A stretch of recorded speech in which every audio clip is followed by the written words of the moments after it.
Open session to hear public comment before closed session. Roll call. Councilmember Brown, Here. Councilmember Jimenez, Presente. Councilmember Robinson, Here. Councilmember Wilson, Here. Vice Mayor Sabeta, Here. and Mayor Martinez. Here. For the record, Councilmember Bana is absent. During closed session, the council will discuss the following items. Item C1, and that is the joint meeting of the City of Richmond / Surplus Property Authority. Under Surplus Property Authority, conference, item C1 is conference with legal counsel, existing litigation, Surplus Property Authority of the City of Richmond versus Riggers Loft Wine Company. Under City Council, item C2, conference with labor negotiators, agency representatives, Jerome Taylor, Jack Hughes, and Lisa Charbonnet. Employee organizations, SEIU Local 1021, full-time and part-time unit, IFPTE Local 21, mid-level management and executive management units, Richmond Police Officers Association, Richmond Police Management Association, IAFF Local 188, and Richmond Fire Management Association. Item C3, liability claims, claimant Jamin Terrell, and we have one request to address the council. Cordell Henler. Thank you. So good afternoon, Mayor Martinez, Council. My name is Cordell Henley, and I'm going to do a little out of order. So as far as the unions go, they have been doing a lot of work for our city. So when you go in there, think about all the hard work that they have put in to making sure that Richmond is safer and reliable for people to work in. And then let me go back to the other order. So as far as like Riggers Law, I have been in very good conversation with them, and I'm like, and they are concerned about what's going to happen with their business. So when you go back there, think about Riggers Law and what have they got for Richmond. They're bringing a lot of revenue into the city. So consider that when you go into closed session. Do we have any speakers online? No, we do not have any speakers. In that case, public comment before closed session is closed, and we will now retire into the back chambers.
Mercedes-Benz keys. They'll be right here at the clerk's office.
Welcome, welcome. So glad to see a full house.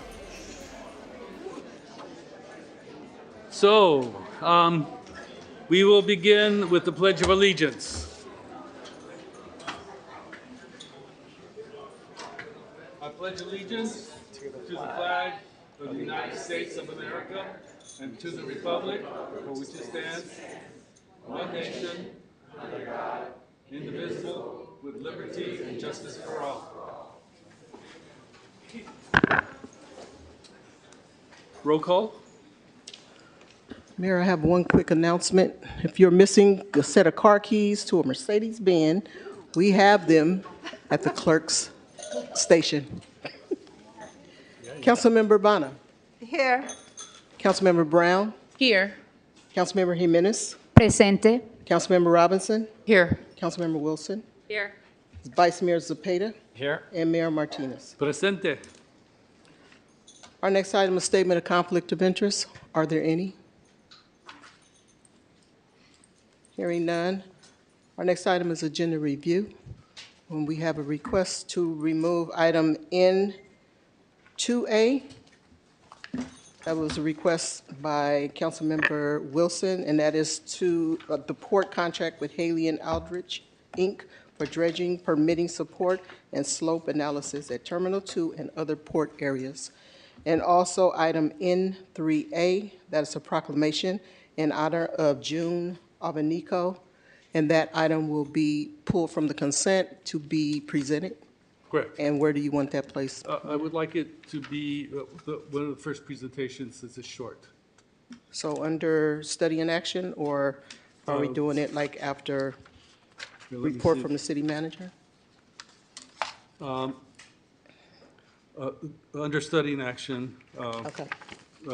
before O1, Which one is that? that's N3A. I'm sorry, can you have it after answer? No, it's just one person being presented. Okay, And the other is many people, so that will take much, much longer. okay. And then Okay. Yes? I was wondering if you would consider letting us talk about N2A before study action sessions. It's hopefully very brief. Okay.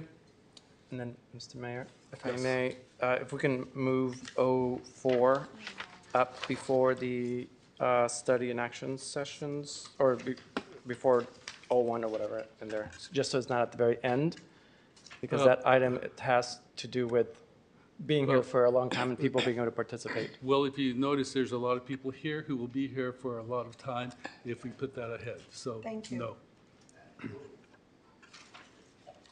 Okay, just for clarification, N2A, where is that being posted? That is before study and action. Okay.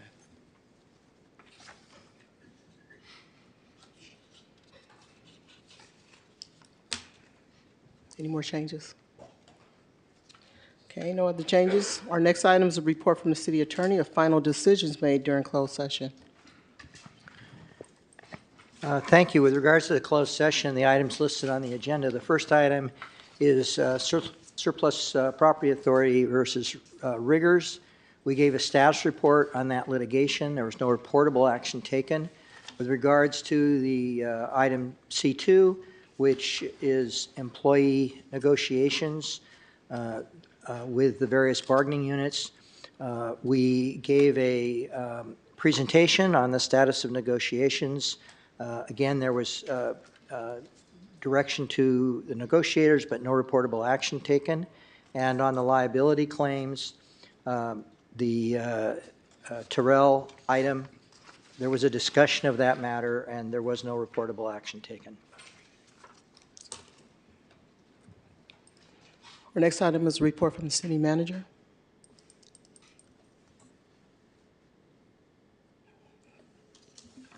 Is the city manager online?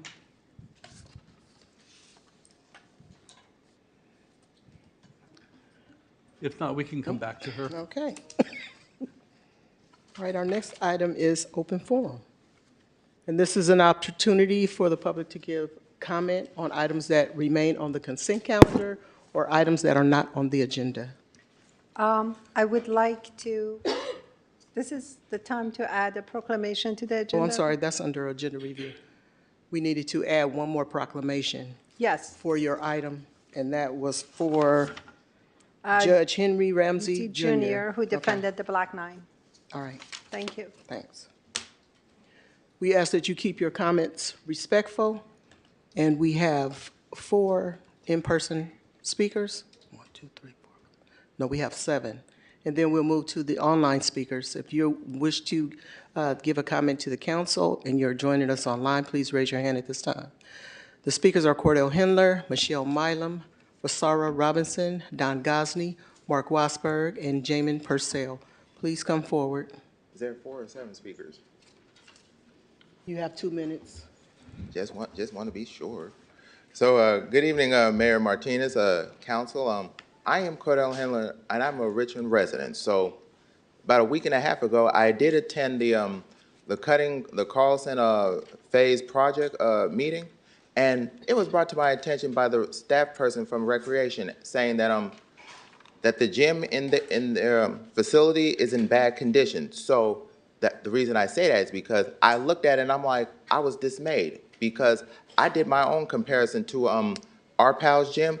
Their gyms is bigger, and I'm like, compared to from the rec center, it looks awful. So that money that y'all got from Chevron, that money needs to be going towards improving our gyms, because there are a lot of groups that have utilized that gym on a regular basis, and they want to go in there, like, you know, in a new facility. So if I had that kind of money, you know what I would do with it? I would like revitalize that gym at the rec center so you can take a look at it. I guarantee you, go on down there and take a look and see how bad it looks. And then I'm just concerned because I've looked at the gym myself and it's like, it's not feasible.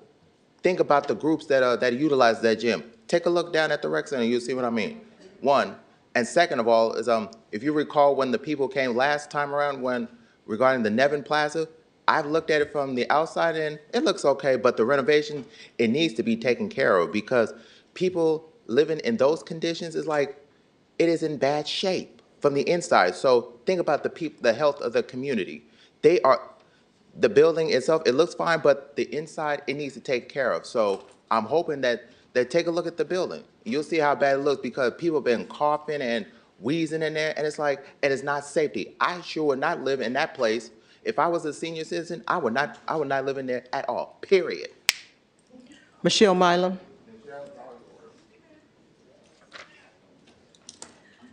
Good evening, Mayor and City Council. There's a couple of things I really want to talk about quickly. First of all, happy Black History Month. We had a wonderful Black History celebration. We still celebrate Black history. We will continue to celebrate Black history, and we'll celebrate Black history tonight. I want to remind everyone that our City of Richmond Juneteenth, which we also still celebrate, and which is an official city holiday, will be Saturday, June the 21st. And so we've already begun planning. We want to thank the City Council for supporting Juneteenth.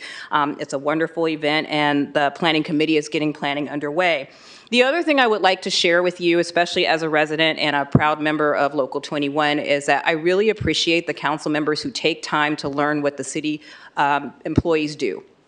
It's very important for us as city employees to know that our city council members just take time to learn some of the daily routines that help keep this city going.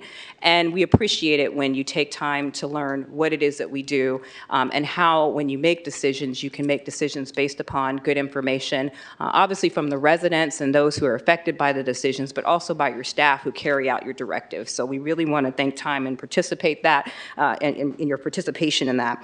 The final thing I just wanted to share really briefly is that I work with the unhoused community, as you know, in the city, and we have well over in HMIS 1,000 people that we've served this past year through our core access. We know that it's winter, it's getting cold outside. It's really imperative for the council to start thinking about how we work with the county to be able to expand housing options. I was talking to Ms. Robinson right here before I came up here, and we need to have places for people to be able to go permanently. And I know that this council has the will and the way to help us with that direction, and we hope that you move forward on that, because it's a race equity issue. Over 60% of those residents served are African American. Thank you very much. Rosara Robinson.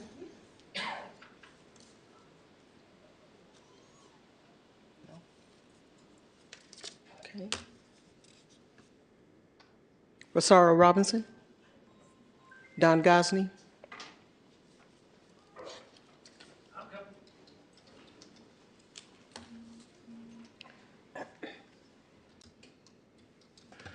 Good evening. You know, people are talking, maybe not to all you, but amongst themselves. They talk a lot about what you're all doing or not doing. For instance, when they talk about the 80% pay increase you all gave to each other, and yeah, they still talk about that a lot. They also mention how with the council agendas this year, about the same time you were working so hard that you decided to make yourselves the highest paid part-time council members in the state, there's nothing on the agendas. Yeah, there are many dozens of consent calendar items, those items that are extremely difficult to pull so the public can tell you what they think about them, but there aren't many actual items to be discussed and acted upon. Of the 5 meetings held this year, aside from the swearing in, there were only 10 items. That's an average of 2 items per meeting. You're working, includes tonight. You're working so hard on those 2 items that you deserve an 80% pay increase? Really? I'll give you credit, though. With some of those items that are actually brought up, there's plenty of what you would pass as discussion. The discussion is mostly questions that, quite frankly, go on and on and on. Most people might reach out to the staffer in charge and ask these questions before the meeting, as we, the public, are required to do. But some of you choose to use the public and staff's time to ask these questions infinitely. Thanks. Mark Wasberg.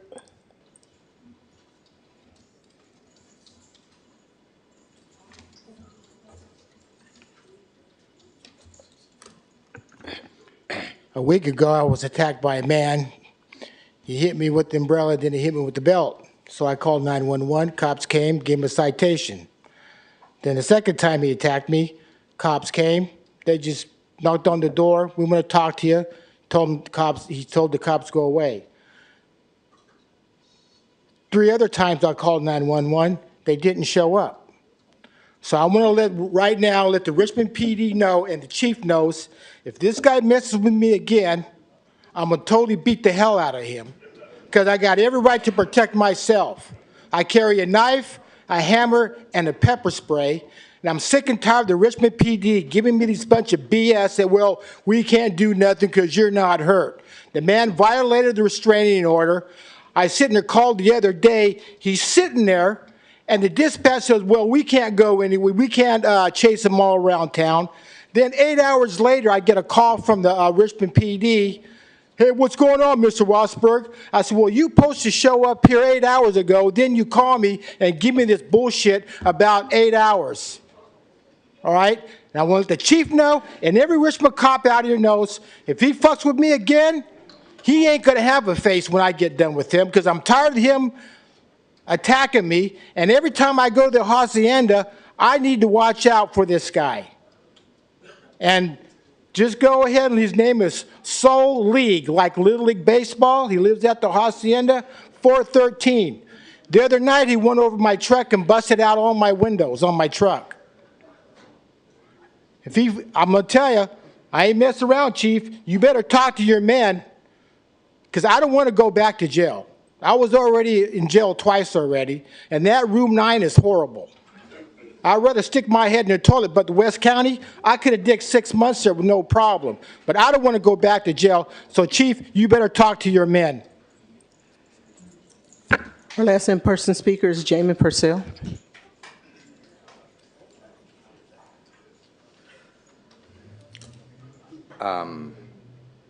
Sorry. So I would like to first thank the Richmond City staff for the support that they've been giving with regard to community building.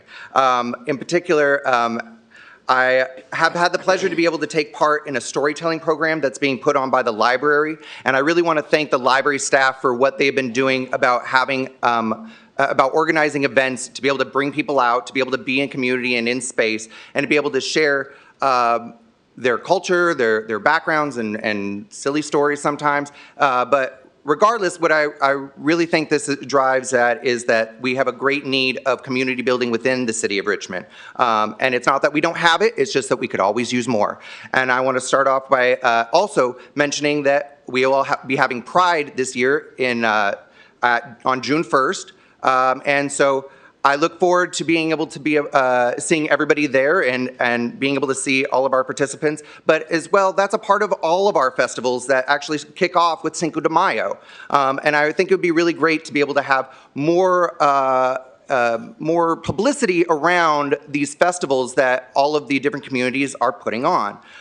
As well, I really want to express my gratitude of seeing so many people here tonight, because we are here to honor those who have been who have been doing the good work here in the city of Richmond. And as Ms. Milam has said it before, we need to give our flowers to those while they're still around. So I just want to emphasize again, community building during these troubling times is going to be so important. And the best way to do that is to make sure that people know about it. So if we could get any assistance in being able to get it out there, I know that I also want to say that the city manager's newsletter has been fantastic, but we could use more. And that was our last in-person speaker. Now we'll move to the online speakers. We currently have 2. The speakers are Julie Freestone and Rudy Robb and Andrew Melendez. You will each have 2 minutes to speak. Julie Freestone, you may begin. I am Julie Freestone. I live on 32nd Street in Richmond. I've lived here for years. I spoke to you earlier this month about the issue of illegal fireworks, and here I am again. So I wrote also to you, each of you separately a few months ago, to ask you what you would do personally to address this issue that affects the whole city. Illegal fireworks, as you know, are dangerous, and this is a health and safety issue. So only Councilmember Banna answered. And in fact, she has met with some of us to talk about what we could do. Earlier this month, you heard a report from staff that said implementing an ordinance may provide law enforcement with the ability to issue fines for the use of illegal fireworks. They said that a complementary approach would involve engaging the community to promote a zero tolerance message regarding illegal fireworks. I hope you all heard that. Zero tolerance. As far as I know, you did not discuss the staff recommendations. In November 2021, when the City Council rejected a staff proposal to assign liability to parents or landlords for the use of illegal fireworks, you asked the staff to consider a whole range of things, including a buyback program, educating the community to make it clear that fireworks were illegal and that there were fines, to set up incentives and rewards. Anyway, as far as I know, nothing ever happened after that either. So I want to thank Councilmember Banna again for bringing up this issue. And I want to urge all of you to talk about these options. You've already planned for the fireworks display on July 3rd. Maybe you should start planning for what to do about illegal fireworks. So please put this on the agenda and talk about what kinds of solutions there are. You can get the community involved. We do care about this. Thank you. Thank you. Will Rudy Robb be speaking as well? No. Okay, thank you. The next speaker is Andrew Melendez. All right. Hello, are you able to hear me? Yes. Okay. Good evening, Mayor and City Council. My name is Andrew Melendez. I'm a lifelong Richmond resident, and I'm speaking today to express my gratitude to this council for my appointment to the Community Crisis Response Program Community Advisory Board. As someone living in Richmond my entire life, I've grown up seeing how the lack of investment in our communities have created systemic barriers, right, for communities of color who for decades have been constantly over-policed and thrown into cycles of incarceration that ultimately tear apart families and neighborhoods. And what this new crisis response program will provide to Richmond, however, is another pathway for us to respond to low-level, non-violent calls in Richmond without the need of an armed officer. I'm really proud that a program like this will soon begin in Richmond, and as an advisory board member, I'm really committed to working with my other board members to build up this program to ensure that it remains community-driven and trauma-informed. And now that this advisory board has finally established a quota to begin meeting, I'm also looking forward to hearing from the city on when the first meeting will be held so that we can immediately help make this program as effective as possible when it launches. Thank you very much. Thank you. And that was our last speaker. Thank you. Next item. Our next item is the approval of the consent calendar. And just to remind the public, item N2A, that's the port contract with Haley and Aldrich Incorporated, and item N3A, proclamation in honor of Ms. Albonico, has been removed from the consent calendar, will not be included in this vote. All right, do we have a motion? I move to approve the consent calendar. I second it. Okay. Motion by Robinson, seconded by Jimenez. Councilmember Brown? Yes. Councilmember Bonner? Yes. Councilmember Jimenez? Yes. Councilmember Wilson?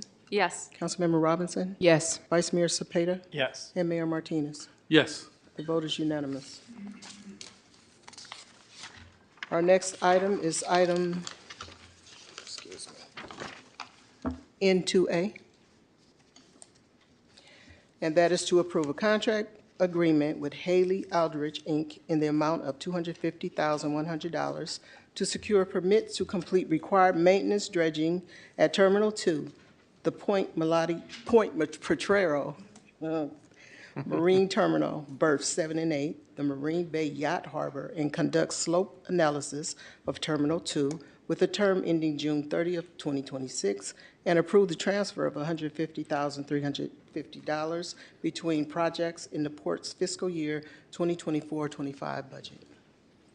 For expedience sake, can we begin with the question that was going to be asked? Sure. So maybe not in the form of a question, but are you okay with amending this item to include some language that allows us to have, or requires us to have a community meeting in order to get some community input on where, for the consultant to consider in terms of where the sampling should take place and what chemicals should be sampled for? Yes, and for the record, Charles Gerard, Director of the Port, for the Port of Richmond. And yeah, certainly we exchanged some messages today and spoke by phone. We can build into the plan a community meeting that will take place during the planning process before any permits are submitted for the dredging and the sampling. Yeah. So when you say amendment, does in writing in the contract or just an amendment in our approach? If A recommended action. a recommended action is what Yes. it's been mumbled to me that I should be asking for. Okay, thank you. Yes, so we can do that, and we've spoken verbally to the contractor to conduct that meeting, and they're agreeable, so we can get that in an email and forward it to you. Right. And like we discussed earlier today, there's a lot of institutional knowledge about pollution along the shoreline that are held by community members in Richmond. Scientists and lay people alike have been studying this issue for many years. And in a funny way, some of these folks know as much as the professionals who are in some of our agencies now. And so I very much appreciate your openness and the contractor's openness to sitting down with folks, anyone from the community who wants to give input on this and allowing that information to be shared before the samples are taken. So thank you. Okay, you're welcome, and we appreciate the interest in the port. And as per our conversation, the Heckathorn site is not included in this dredging, is that correct? Correct, that's a separate physical location. Okay, thank you. So for a recommended action, am I asking for a motion for that? We have one speaker. Oh. We have one speaker. For the speaker. So, We have one speaker. okay, one speaker? Well, two speakers online. All right. The speakers are Debbie and Sally Tobin. Debbie, you may begin. Okay, thank you. And Debbie Baer, I'm glad that you mentioned the Heckathorn site because I don't think very many people know. Maybe a lot of people know. I didn't until I started studying this. But the Heckathorn site is in the Lauritzen Canal, and it goes into the waters of where the yacht harbor is. Unfortunately, many years ago, DDT, pure DDT was dumped there. and it's coating now the mud on the bottom of the canal. And dredging will bring that up. So I think the idea of a community meeting is good, and I think that maybe the city engineers should talk to the engineers who can do the dredging. We have to be monitoring and making sure that none of the DDT that is going from the Heckathorn site into the larger waters, which then go into the bay. And the EPA is going to be working on that site, but so far they've been trying to work on it for like 20 years, and they have not been able to figure out how to clean that site up. So it's been a long-term problem, and we'll have to wait and see what their latest design is to that. So thank you. I want to make sure that everybody understood this potentially really hazardous thing that's going on. You can't fish there. You can't eat anything from there, and it's highly toxic. Thank you. Thank you. The next speaker is Sally Tobin. Hi, I'm Sally Tobin. I'm a Richmond resident. And I'd just like to follow up on Debbie's comments by mentioning that the community is extremely interested because of the level of pollution and the toxicity and the fact that the EPA hasn't been able to figure out how to clean it up yet. And certainly there is water that gets exchanged with the Inner Harbor area. And so we are very concerned about that. But the main thing I'd like to touch on in these comments is that some of the things that would need to be covered in a public outreach meeting is how is the sediment tested? How is the sediment divided into different categories of contamination? And then how is that sediment disposed of? Because DDT loves sediment. It hangs onto sediment extremely efficiently. And so a nightmare scenario would be depositing contaminated sediment from Richmond in some marsh on the other side of the bay, where it would cause failure in the ability of birds to reproduce, if not human exposure. So those are just some of the things that the community is concerned about. And I'm personally delighted that there's going to be some community outreach. Thanks very much. Thank you. And that was our last speaker. Are there any comments from council? Vice Mayor? Thank you, Mr. Mayor. Just want to make sure that does the motion also include kind of coming back to council? I'm not sure if we're wanting that direction or not, but if we find that there's a lot of contamination and if the answer of where it's going to be dumped is not the right one, are we trying to find some more guidance? If this goes, if it's going to be dumped at a local marsh where people are going to, and there's other animals there, I'm just trying to figure out once we go to the community and we find out more questions to the answers. Sure. What do we do? So let Do me you just need more comment direction from us? The current contract is with Helly and Aldridge is a sampling. So we're at the stage where they sample the soil and test the soil for different chemicals, and then they apply for permits for the dredging.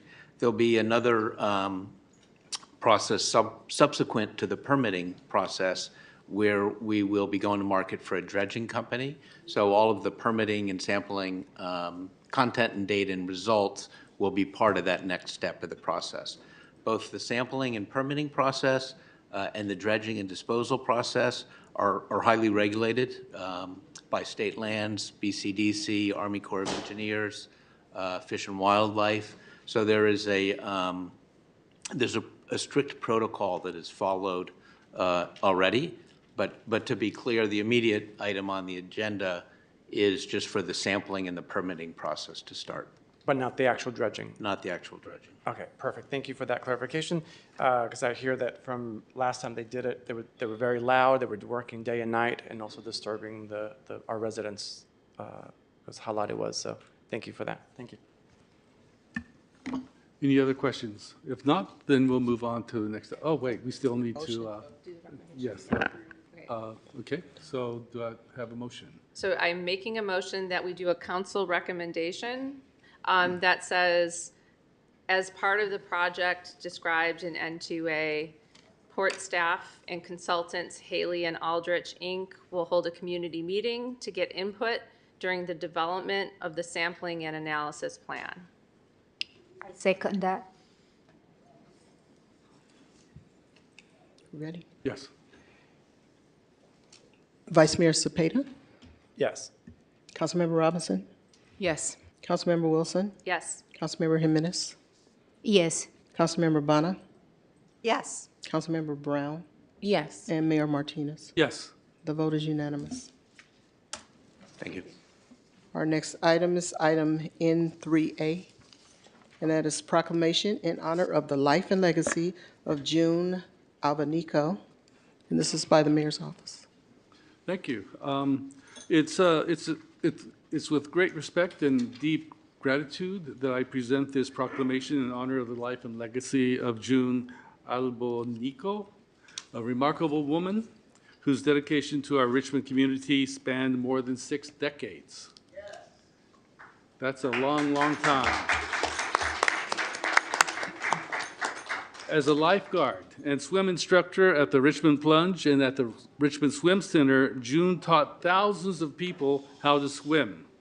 But her commitment went far beyond the lessons she provided. June was a tireless advocate for keeping our swimming facilities open, understanding their importance, not just for recreation, but for the safety and the well-being of our community. She knew that the ability to swim is a life-saving skill, and she worked relentlessly to make sure it was available to everyone in Richmond. Today, as I present this proclamation, we honor not only June's extraordinary contributions, but also the lasting impact she has had on our city. June's legacy lives in every child, adult, and family who has learned to swim, who gained confidence in the water, and who benefited from her advocacy. To June's family, and on behalf of the entire city of Richmond, we offer our deepest condolences. We honor June today and always. Can't hear you. Her spirit. We can't hear you. There you go. I will repeat myself. To June's family, on behalf of the entire city of Richmond, we offer our deepest condolences. We honor June today and always. Her spirit, her passion, and her legacy will continue to inspire future generations. So, here we have the proclamation. Whereas, in recognition of her unparalleled dedication to 6 decades of exemplary service to the Richmond community, the city of Richmond proudly honors this life and legacy of June Albonico. Albonico. Okay, I was giving it the Latino accent. Okay, all right. Now, therefore, I, Eduardo Martinez, or Martinez, Mayor of the city of Richmond, California, do hereby proclaim our deepest appreciation for June Albonico, lifelong commitment to the betterment of our community, and extend our heartfelt condolences to her family and her loved ones. So, who shall I present this to? Thank you.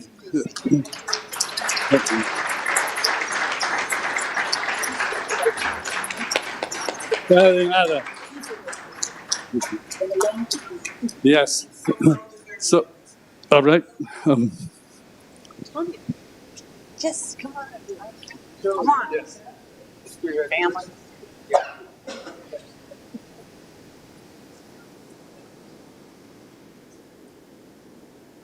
So, who would like to share a word? From the family?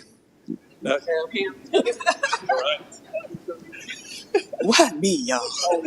It's always me. Okay, Pam Shepard, Richmond resident for a very long time. Had the opportunity of working under the leadership and managerialship of June Albonico for 16 years. All I can say is this woman, like you said, worked tirelessly for many, many generations. I see children now that she has taught to swim that remembered me and would say, "Is June still living? Is June still living?" I'd say, "Yeah, June is still kicking." But she was just a wonderful manager. Not only that, but it's the way she treated the children. And June grew up in a generation as to where there was a lot of prejudice. I'm talking, she grew up in the 40s, you know, in the 50s, but she treated children all the same. And when she'd have them go off I'm almost finished. And when she would have them go off the dive, I can go on and on. That 2 minutes was not work for me. And when the children would go off the diving board and their parents, mostly African American, you know, seeing their children in deep water, okay, and we're talking children that are 5 and 6 years old. And she'd help them get to that side and encourage them and encourage them. Kick, kick, kick, kick. You can make it. You can make it. And then they make it to the other side, and the parents are just screaming and encouraging, and she wiped their face and she'd give them a big kiss. That touched my heart, people. And not only that, but, you know, it's us as a staff. I mean, it's like we call each other the Plunge family. So anything that has to do with her, we're going to support it because I can go on and on. I better stop now.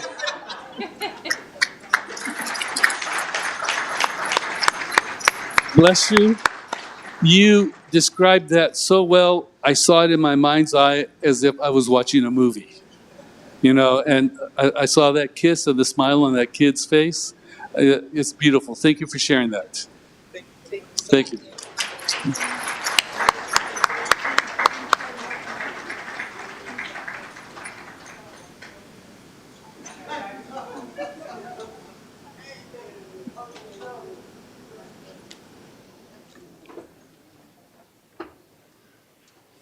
Mayor, we skipped the city manager's report.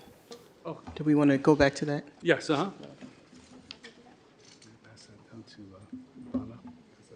No city manager's report this evening. No report? Okay, thank you. Our next item, under study and action, is to receive a presentation from the Guardians of Justice on the history and contributions of the officers from the Black Nine towards advancing civil rights and police accountability, and proclamations recognizing the members of the Black Nine: Arthur Johnson, Douglas Ellison, Harold Reddick, Marvin Smith, Michael Nichols, Ali Glover, Otis Timmons, Rudolph Johnson, Tecumseh Danny Nelson, and then Judge Henry Ramsey Jr. If there's anyone online that would like to address the council when it's open, comments are open, please raise your hand at this time. You may begin. Thank you. Good evening, everyone. Thank you for coming. My name is Sohaila Bano. I'm one of the council members. So as an immigrant, I keep learning about the history of this country. It has dark pages and it has shining pages. Tonight, we're going to celebrate one of those shining pages of history in our city of Richmond.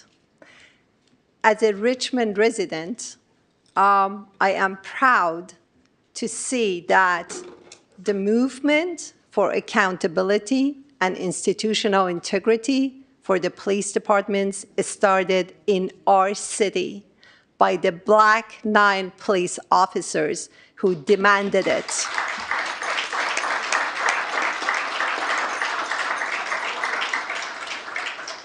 They demanded justice.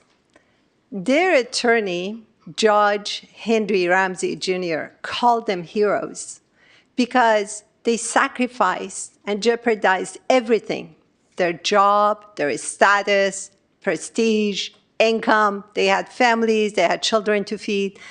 They sacrificed everything and they stood up when nobody expected them to. They stood up and fought for what was right to them, and this is what we're celebrating tonight. I have to say that as an immigrant, I acknowledge the civil rights and privileges that I enjoy to call this land my home is owed to them. The struggles, the fights, the sacrifices that they've done. We're reaping the benefits. And I would like to celebrate this tonight. And as a council member, I have to say, I am very proud that what is started in the city of Richmond from the bottom to make the police department accountable, fight for institutional integrity, continue. That it started with the Black Nine. They founded the Guardians of Justice, who exist today, and their members are here. And after the decades, we have one of those members of the Guardians of Justice running our police department. Bisa French is doing her best for institutional integrity of our police department, and we're proud of her too. So what is started from the bottom has come a long way, progressed, and is continuing. It's still at the bottom level. The Guardians of Justice are continuing to fight for justice, but we also have it at upper levels too, and we are very proud of that. At this point, I would like to first acknowledge, we're going to have proclamations and everything, but I just wanted to acknowledge for those of you who don't know that we are honored to have the two surviving Black Nine members here, Mr. Arthur Johnson.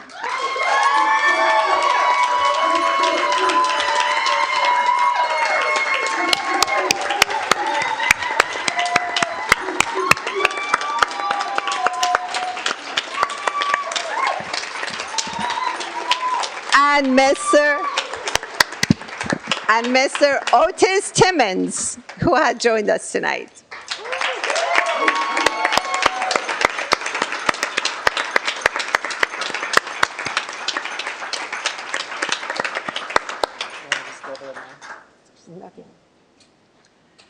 At this point, I would like to invite some of the members of Guardians of Justice and family members of the Black Nine to have a PowerPoint presentation, to have a slide presentation to let us know more about them individually, please. If you could, KCRT, if you could just start the slide presentation, and if I could invite you to please come. Thank you.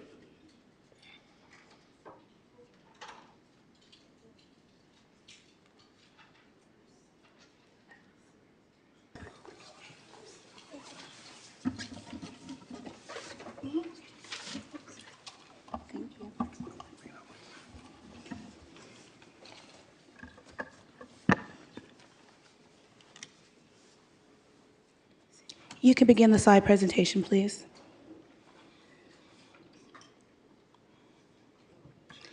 In 1968, 9 courageous men took a stand against the brutality and racial inequity within the Richmond Police Department. Next slide. Now you will hear from Arthur Johnson. Good evening. I am Desiree, the granddaughter of Captain Arthur Johnson.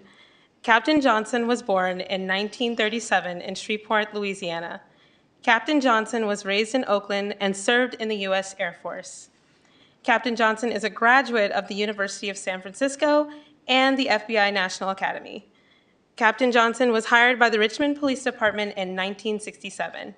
Shortly after joining the police department, Captain Johnson addressed the police brutality he witnessed his coworkers inflict on the Richmond community. Captain Johnson climbed the ranks to sergeant in 1973, lieutenant in 1981, and became the department's first police captain in 1984. Captain Johnson retired from the Richmond Police Department in 1992 as the intern chief of police. In the early 1980s, Captain Johnson was instrumental in developing the Richmond Police Activities League. Captain Johnson was a dance instructor and model as well. Captain Johnson's motto has always been, each one, teach one, and he has done just that. Captain Johnson is a living legend and has inspired generations to come. Thank you. Next slide.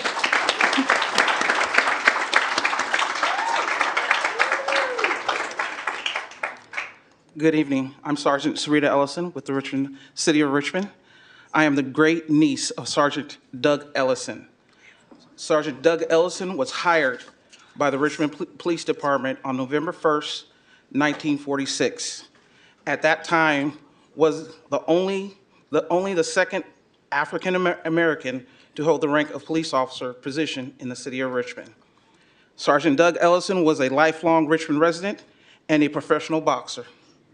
In 1967, Doug Ellison was the first African American promoted to the rank of sergeant in Richmond. After decades of experiencing race issues within the police department, Sergeant Doug Ellison joined the Black Nine.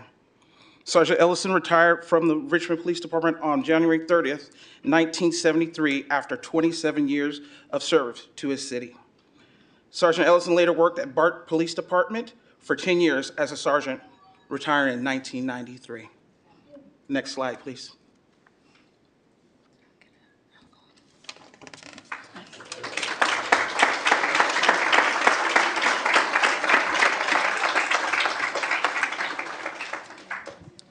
Sergeant Reddick was born August 12, 1939 in Arkansas. Sergeant Reddick was raised in Richmond and attended Stige Elementary, Portola Junior High, and El Cerrito High School. Sergeant Reddick attended UC Berkeley and obtained a master's degree. Sergeant Reddick served in the Army and was in the Vietnam War. In the 1960s, Sergeant Reddick joined the Richmond Police Department and became a member of the Black Nine. Sergeant Reddick also worked in the Community Relations Unit as well.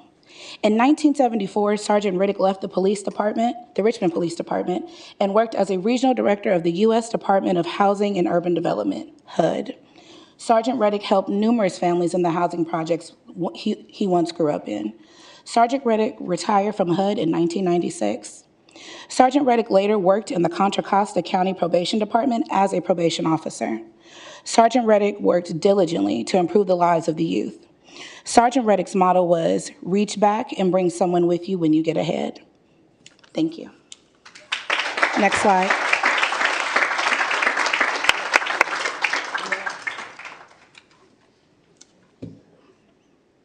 Patrolman Marvin Richard Smith. Officer Smith became a Richmond police officer in the 1960s. Officer Smith worked as an evidence technician. Smitty, as he is called by his friends, was assigned to the Police Community Relations Unit as where he worked until resigning from the Richmond Police Department in the early 1970s. To accept his position with the U.S. Department of Housing and Urban Development, HUD, as an investigator. At the end of his first year with HUD, Officer Smith was appointed acting director of the Housing Opportunity Division.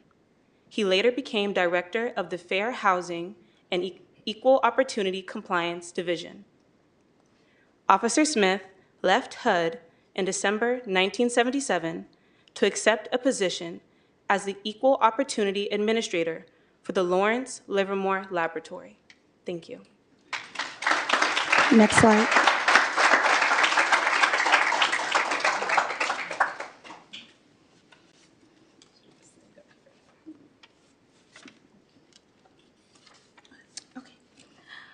Sergeant Michael Nichols began his career with the Richmond Police Department in the late 60s. Sergeant Nichols transferred to the San Jose Police Department and retired as a motorcycle patrolman with that department. Sergeant Nichols courageously participated in and with the Black Nine and helped create racial equity and address police brutality within the Richmond Police Department. Thank you. Next slide.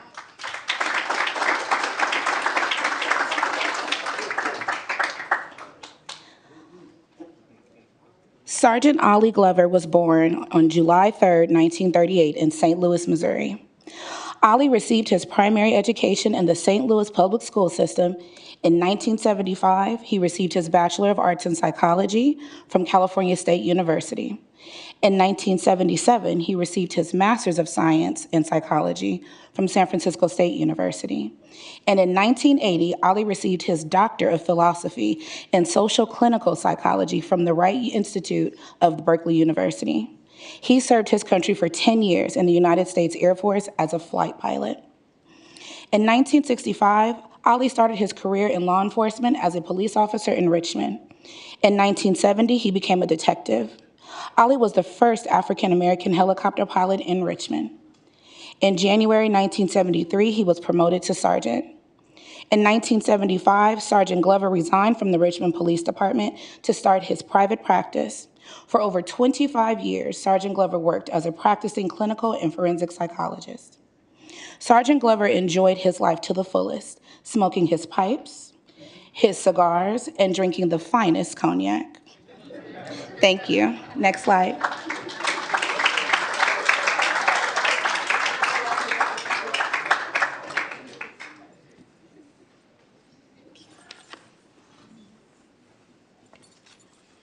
Good evening. Otis Timmons Jr. Otis Timmons was born in 1941 and grew up in Richmond. Officer Timmons served in the U.S. Air Force. Officer Timmons began his law enforcement career in 1966 and retired in the early 1980s. Officer Timmons' personal convictions led him to becoming a member of the Black Nine to address police brutality and race issues within the police department.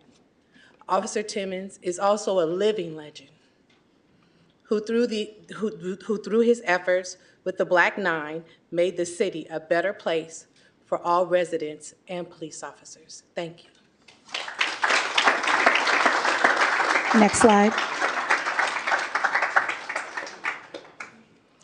Tecumseh Danny Nelson, Chief of Police. Chief Nelson was born in 1937. Chief Nelson was the first African-American promoted to lieutenant in the history of Richmond Police Department. Danny left the Richmond Police Department as a lieutenant in 1984 when he went to East Palo Alto as that city's first chief of police. There, he organized and started a new police department. Danny left the East Palo Alto Police Department in 1992 when he was appointed chief of police in Salinas, California, the position from which he retired in 1999. Thank you. Next slide, please.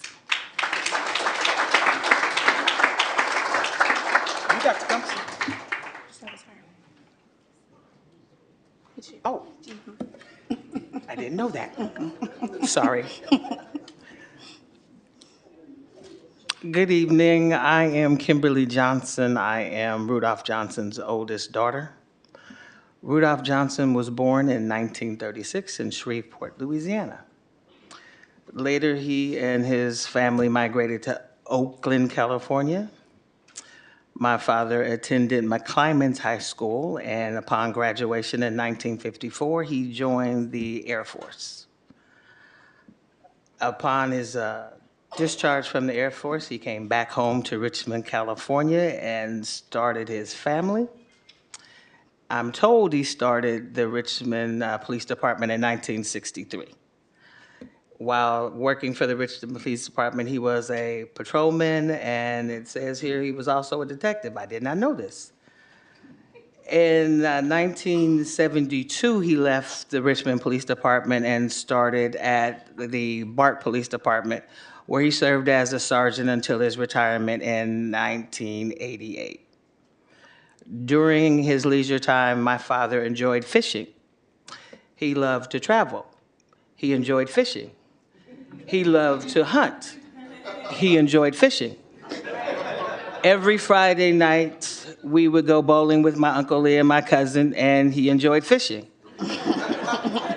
He also played basketball like the other gentlemen there. And did I say he enjoyed fishing? Okay. He too, like my uncle, was fashion forward and part of the modeling troupe that modeled all over the Bay Area. My father was slow to anger, a very quiet, gentle man. He never cussed at us. But if you ever heard him say, "God bless America," you were in trouble. Officer Thomas asked me why my father felt compelled to fight against police brutality and racism in the police department. While I never asked him this question, this is the thing that I do know. My father was raised to be proud of who he was, to respect himself and his others. His father risked his life standing up for what he believed in Louisiana. My grandfather taught those same values to his children. My father wanted to make things better for himself, his family, and those he loved. The Black Nine were his family, so he fought. Thank you.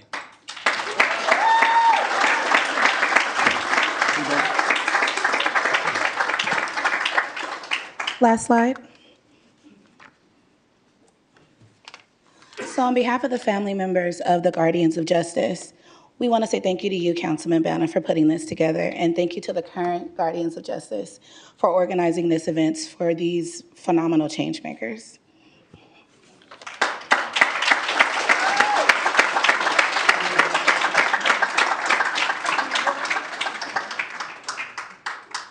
I'm glad to say that this year, for the Black History Month, Channel 4 has made a short video about Mr. Arthur Johnson. KCRT team, could you please show it to us?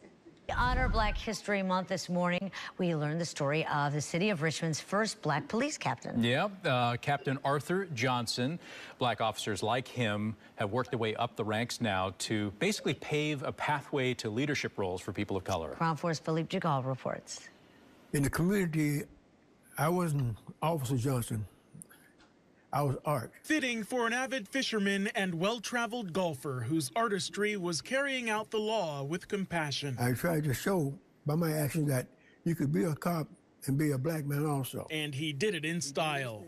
Early on, retired Captain Arthur Johnson continued instructing dance and earning money as a model on runways, while also patrolling the streets for the Richmond Police Department. He'd stop and keep his eyes on the ladies, and boy, they yelled. It's like, oh my goodness. Laura Johnson and her husband are celebrating 50 years of marriage this year. About how long ago the two met in a dance studio. Deeply proud of the two grown daughters they raised in Richmond together and the 8 grandchildren carrying their name. It's been a wonderful, loving partnership. Art Johnson retired as interim chief of the Richmond Police Department in 1992, becoming the agency's first African-American captain along the way. During my career, I was very fortunate to be a black man with a job, not a job that the black man had. Before joining the police force in 1967, Johnson served in the U.S. Air Force. Many times they figure if you be a cop, you got to be brutal and indifferent. Well, I was a cop. I was a black man. I was a dance instructor. I was a model. I sang in church. So I was a cop, a black man that had the job as a police officer, but I didn't lose my identity. And he held true to that throughout his decades in public safety. At that time, there was a lot of brutality going on, and we wanted it stopped. In 1969, he and a group of 9 black officers successfully sued the city of Richmond and its police department. Not seeking money, we were looking for a better treatment for our minorities in our community, and we got it. They stood up when their voices were ignored, reporting their white counterparts' abuses against the public to leadership. Many times we don't realize that as a public servant, you are paid by the community. So you treat your bosses with respect. From there, Johnson and more black cops rose the ranks. He helped found the Richmond Police Activities League and continues to serve on the board of directors.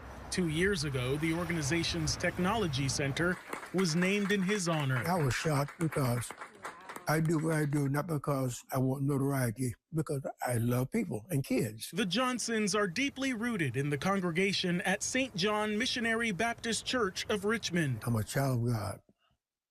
That's very important to me. And law enforcement is in the family's bloodline. Captain Johnson's late 2 brothers were sergeants for the Bart Police Department. Chase somebody down in your Stacey Adams?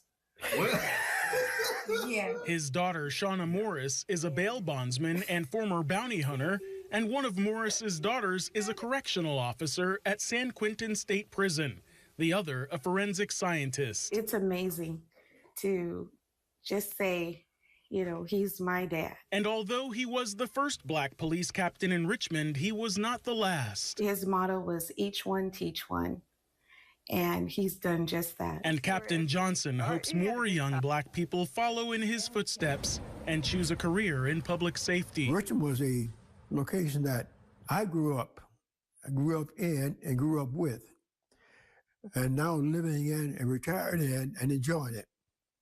If I did it, you can do it. In Richmond, Philippe Jagal, Cron 4 News.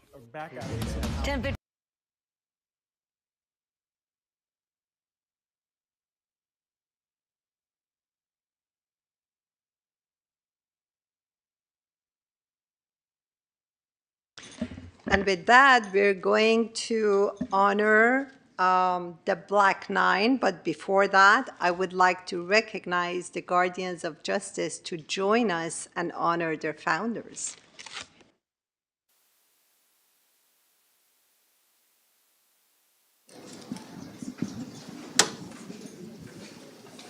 Thank you. Is this on?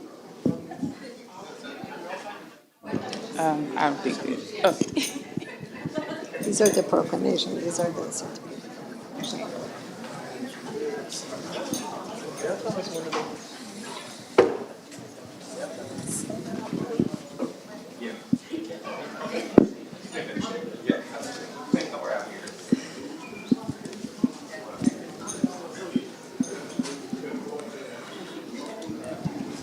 So, please, Chief, you can join us, of course. Thank you. So first I would like, thank you. First, I would like to recognize, is it on? Hello? I would like to recognize Terry Thomas, the president of Guardians of Justice. He's been in a training actually in LA. He flew in this afternoon, just joined us for this, and he has worked very hard to get in touch with the families and bring them over here and shine light on the history. So, in honor and deep appreciation of your extraordinary leadership, dedication, and unwavering commitment to justice and truth, we proudly recognize your invaluable contributions in preserving and illuminating the legacy of the Black Nine. As President of the Guardians of Justice, you have not only upheld the fight for integrity within law enforcement, but have also ensured that the courageous stand of the Black Nine is remembered, honored, and used as a guiding light for future generations. Your vision, perseverance, and outstanding contributions to the civil rights movement, community advocacy, and institutional integrity, we extend our deepest respect and highest gratitude. Thank you so much. Thank you.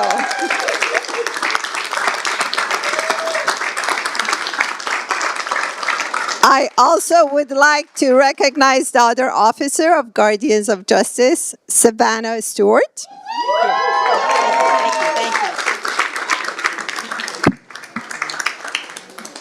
And the third officer, Alex Galloway.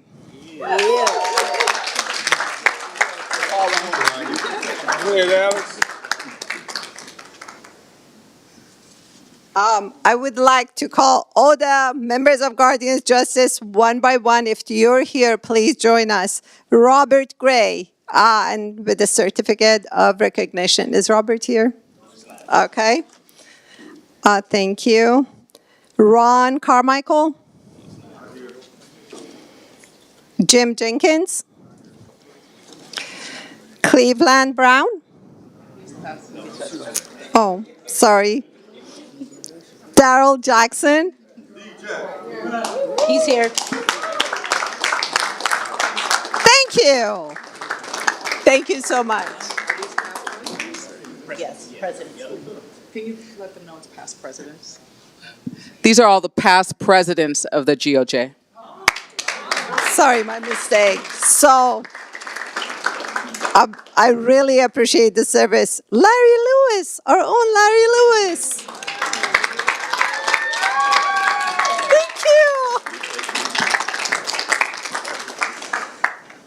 Tommy Phillips. He's passed away. Oh, I'm so sorry. I thought they were current. Okay, I'm very glad that you dig the history and found the names of all the past presidents. Awesome. Lee Fletcher. He's passed away. Sorry. Rufus Kennedy? No. Alec Griffin? Dwayne Williams?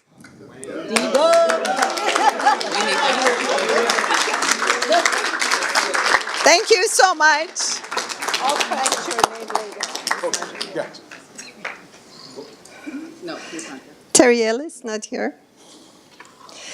Barbara Brown?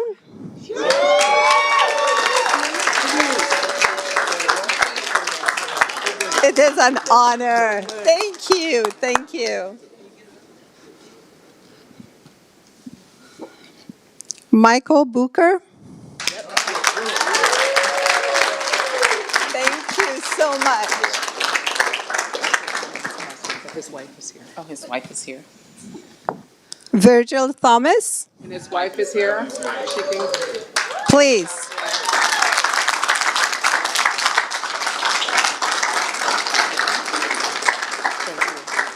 Thank you. So you can join us here.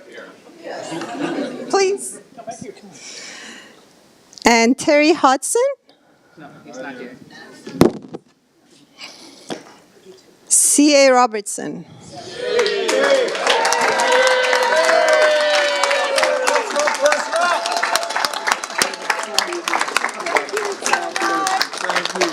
Thank you. I appreciate it. Take a picture. Done? He is here. Yes. And Meady Jackson. Here? Oh. Thank you very much, everyone. Thank you very much. Thank every last one. I would like to thank Terry again for going through the history, finding the name of the presidents, and I sincerely apologize that I didn't know. I thought they were just members. You were the presidents. You carried the torch throughout since 1972 when it was established by the Black Nine. So our deepest gratitude to all of you. Thank you very much.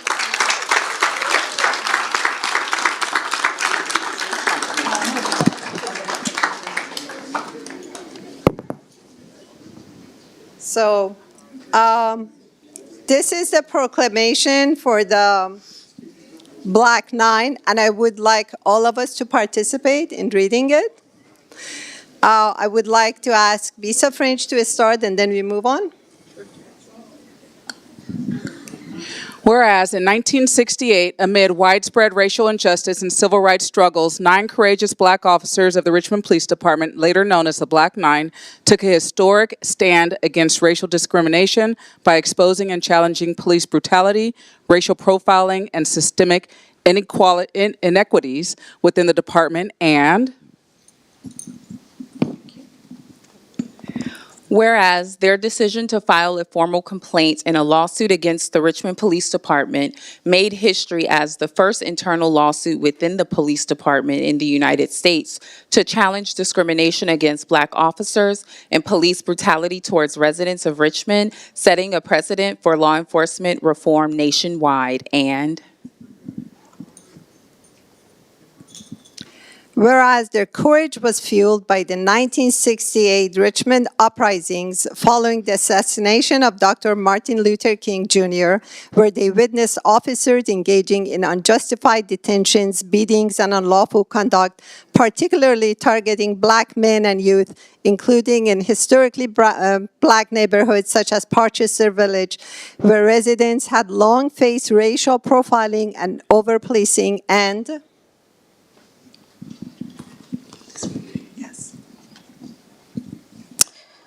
whereas, while the Black Nine faced significant resistance and retaliation for their stand against discrimination, they were also supported by some white officers within the Richmond Police Department who recognized the injustice and stood in solidarity with them, demonstrating that the fight for fairness and accountability in law enforcement was not solely a racial issue, but a broader struggle for justice and institutional integrity. And whereas the Black Nine initially sought to resolve these injustices internally by requesting a private meeting with Police Chief Robert Murphy and his command staff to name specific officers and report their misconduct, but their concerns were dismissed, leading them to take legal action. And whereas despite the risks of retaliation, including potential job loss, career setbacks, and threats to their safety, the Black Nine remained steadfast in their pursuit of justice. And in 1972, after 4 years of legal battles, they won their lawsuit, proving that systemic change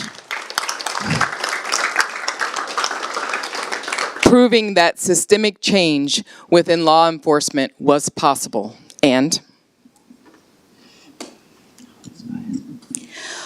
whereas, following their victory, the Black Nine established the Guardians of Justice, an organization dedicated to fighting injustice, addressing workplace discrimination, and supporting underprivileged communities, ensuring that their struggle did not end with their lawsuit, but became an ongoing movement for equity and accountability. And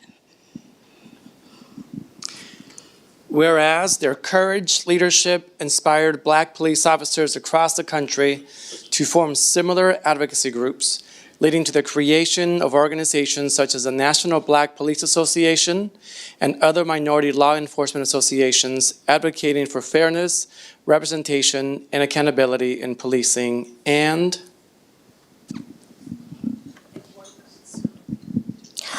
whereas, while challenges persist, the presence of Issa French as Richmond's current police chief and a Black woman and a member of the Guardians of Justice stand as a testament to the progress made within the Richmond Police Department. Her leadership reflects how far the department has come, and we affirm that it's marked a major step toward systematic change within RPD, eliminating racial tensions and discrimination both within the department and in its interactions with the community. And couple more. Oh, sorry. We'd like our mayor to have a part. He does the last one.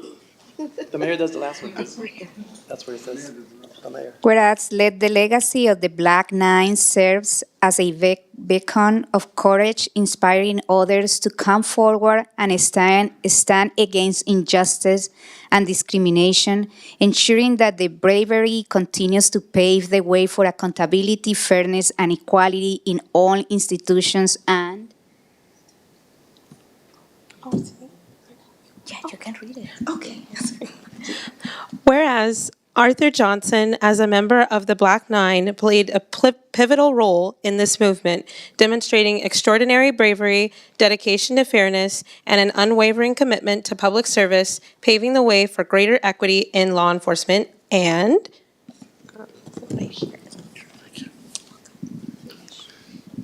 now, therefore, be it proclaimed that the City of Richmond hereby honors and commemorates Arthur Johnson for their historic contributions to racial justice, police accountability, and community empowerment. Their legacy stands as a testament to the power of courage, collective action, and resilience in the face of adversity.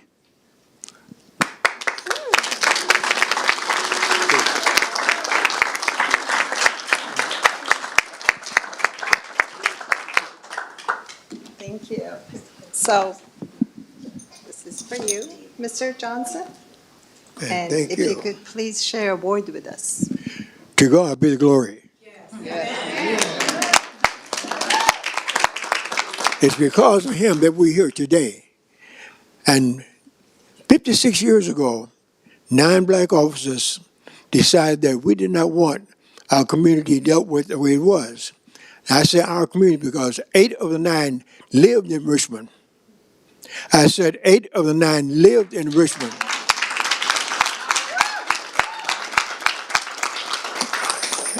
And with Judge Henry Ramsey's help, we changed a few things.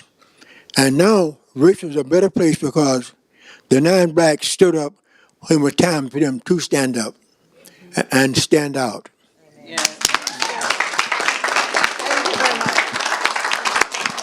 I must say this, I want to thank Councilman Brown and Banner because they are the catalyst behind this event tonight. I thank the mayor and the city council for their support. But these 2 ladies, recognize them. Amen. And our chief, Bisa French. Thank you very much.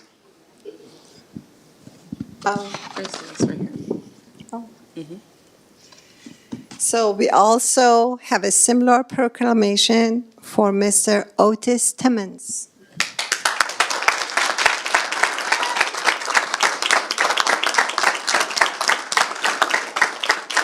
Please. Thank you. It is both a pleasure and indeed an honor to receive this. I've been a lifelong resident of Richmond, and I appreciate the nature of its ongoing appreciation for its citizenry now.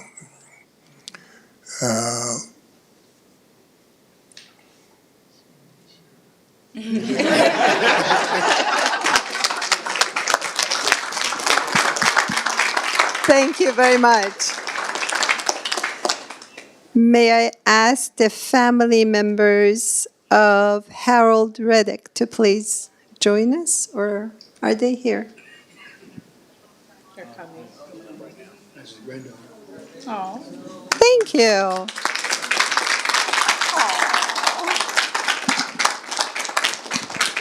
Thank you so much. Would you like to introduce yourselves and say a word if you wish? Okay, so we're the family of my grandpa Harold Reddick, and he's an amazing grandpa. He worked hard through his whole life, and he fought for Richmond. He believed in justice, and he and the other the other 8, they put their lives on the line, and Richmond's a better place for it. Thank you. Thank you very much. Please, stay with us. Family members of Michael Nichols, are they with us? Not here. Douglas Ellison's family, I know they're here. Our own Sarita. Oh, here, please. I got to watch out. Thank you for joining us. Oh, your father is here too. Thank you. Thank you so much for coming. Well, thank you for having all of us here and giving this honor to all of those who gave up everything to make sure that everything was possible to everyone. And my uncle, Douglas Ellison, yes, he was a long life member of Richmond because my grandmother carried him soon after she arrived here from Texas with my grandfather. So he is a lifelong, but they had the vision. They had the vision that there was something to correct that was wrong. Wrong for not just we as African Americans, but wrong for any and everyone.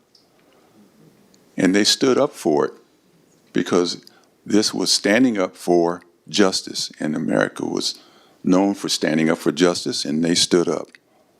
Thank you very much. Thank you. It's wonderful to have Sarita with our police department. Family members of Marvin Smith? Not here. Okay. Thank you.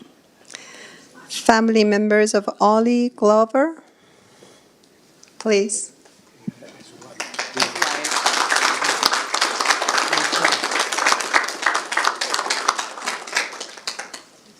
Thank you for joining us, Mrs. Glover. You should be very proud. We are very proud. Thank you. Would you like to say something? Here, go ahead. I am glad we're all together, and I'm a little nervous, but I was really surprised when Sergeant Terry Thomas called me and asked me about the Black Nine. And I know that Ollie had plenty of pictures on the wall of himself. And he had all the information stashed away, but for some reason, I just started thinking. I said, now I remember this book on Henry Ramsey. And I said, I'm gonna look in there and see if I can find more information. And as I looked through there was everything that was possible that needed to be told in his book. So I immediately called Sergeant Thomas and said to him, I got the information for you. You have to work with me. And he says, oh, can you get this out by tonight? I'm up at 1:30 a.m. trying to get some work out just for him. But anyway, I just want to say thank you. We all should be thankful. You know, I just want to say that my father was a Richmond cop. Out of all of my graduations, all of my successes, when I graduated the Oakland Police Academy, that was the only time that I've seen him extremely proud. Everything else was, you know you did that because of me. And even in the house, all the diplomas and everything else, my graduation from Oakland PD, that ceremony was on the wall. So he was a cop. He was a Richmond cop before anything else. Thank you. Please stay with us.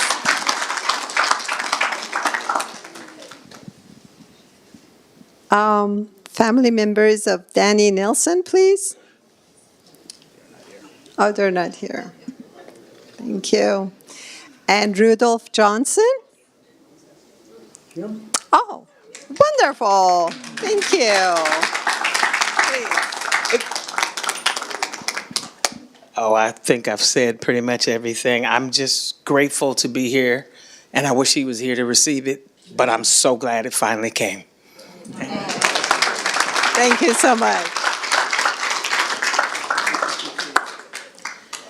Before we move to the attorney of the Black Nine, I would like to ask our police chief, the last police officer to be mentioned tonight as, I don't know, current member or ex-member of Guardian Justice. Would you like to say something? And then we move to the attorney. I am a current member of the GOJ. But I just want to thank the Nine, because they really paved the way for many of us, especially me, to be able to be in this position today. And besides the Black Nine that we've talked about today, I just also want to acknowledge all the other past GOJ members that are here, acknowledging them in the audience. See people that that were here when I first started at the police department 27 years ago. Lieutenant Carl Smirney in the back. And there's just too many to name, but it's because of you all and the work that you did to pave the way for many of us that are up here today that are still within the department. So thank you. Thank you very much. I would like to thank the past presidents of Guardian Justice. If any of you want to add anything before we move to the last proclamation. Anybody? No? Okay, thank you very much. With that, I would like to ask the family members of Judge Henry Ramsey Jr., if they're here, to please join us. And thank you very much.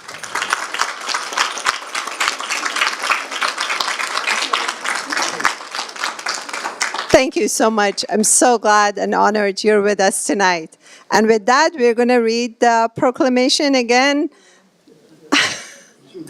All of us together. So I'm going to start the proclamation honoring the Black Nine's attorney. Whereas Judge Henry Ramsey Jr. was a distinguished legal scholar, judge, educator, and civil rights advocate whose unwavering commitment to justice and equality profoundly impacted the nation. Whereas born in Florence, South Carolina, and raised in Rocky Mount, North Carolina, Judge Ramsey witnessed the injustices of segregation firsthand, which fueled his lifelong dedication to civil rights and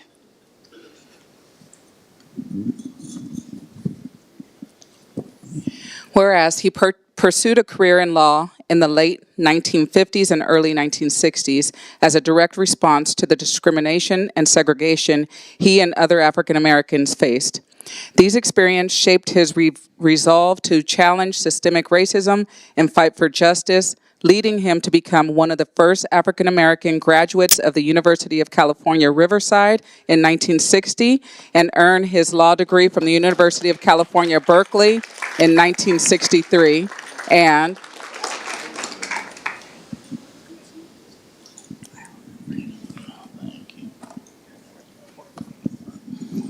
Whereas during the 1960s civil rights movement, Judge Ramsey fearlessly defended those on the front lines of justice, including Black Panther members who could not afford legal representation, and the Black Nine police officers in Richmond, California, who courageously exposed police brutality and systemic discrimination within their own department. And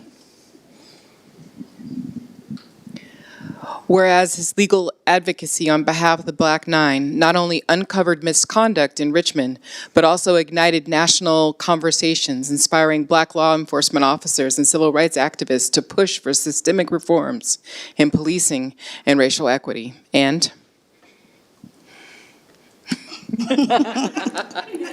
Whereas, as a faculty member at the UC Berkeley from 1971 to 1980, and an elected member of the Black Berkeley City Council for 1973 to 1977, he influenced countless students and community members through his dedication to public service and justice. And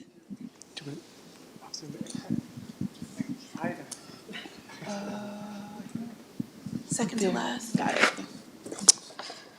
Whereas, appointed to the Alameda County Superior Court in 1981, Judge Ramsey served with distinction until 1990, earning a reputation of fairness, integrity, and an unwavering commitment to civil rights in the courtroom. And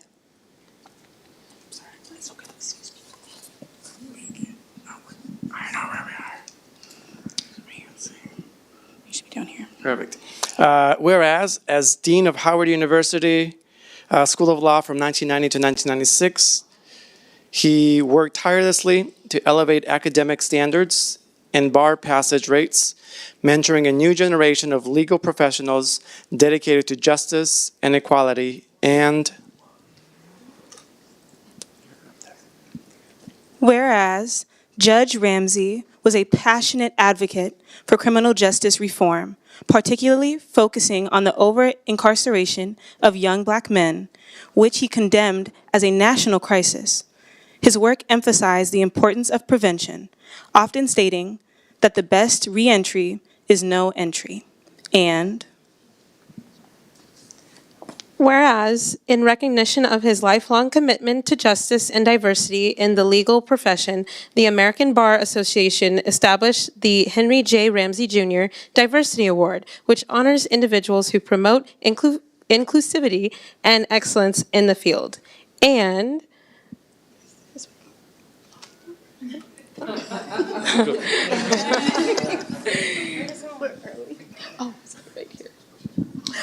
Whereas his legacy continued, the Judge Henry Ramsey Jr. South Berkeley Senior Center, a reflection of his enduring commitment to community service and the empowerment of African American communities, particularly seniors and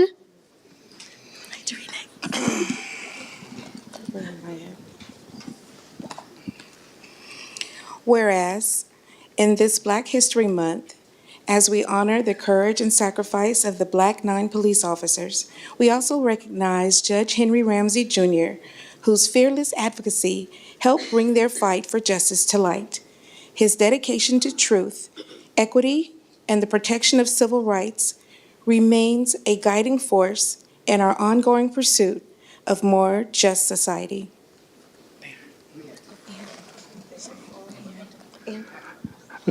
Now. Oh, Now, therefore, be it proclaimed that we honor and celebrate the life and legacy of Judge Henry Ramsey Jr., recognizing his fearless advocacy, profound national impact, and enduring contributions to civil rights, criminal justice reform, and diversity in the legal profession.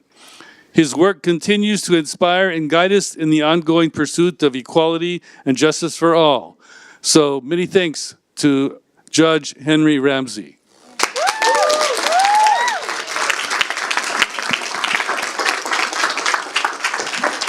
Thank you so much. Thank you for joining us. Thank you. It is with great pleasure that I'm here today in Richmond, California. This is my husband's home away from home, and he always had a continued commitment to the city of Richmond.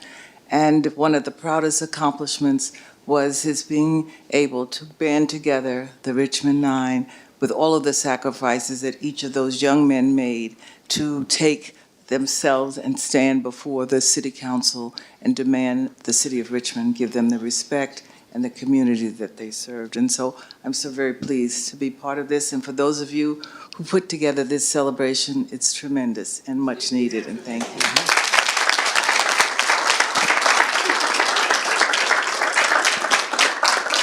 Thank you very much. One thing the proclamation didn't mention, we're grateful for him to writing down his autobiography. So we learned more about the Black 9. That's very important. I just ordered the book. I'm going to read it. Very exciting. Thank you very much. Thank you, everyone, for joining us in celebration of Black History Month.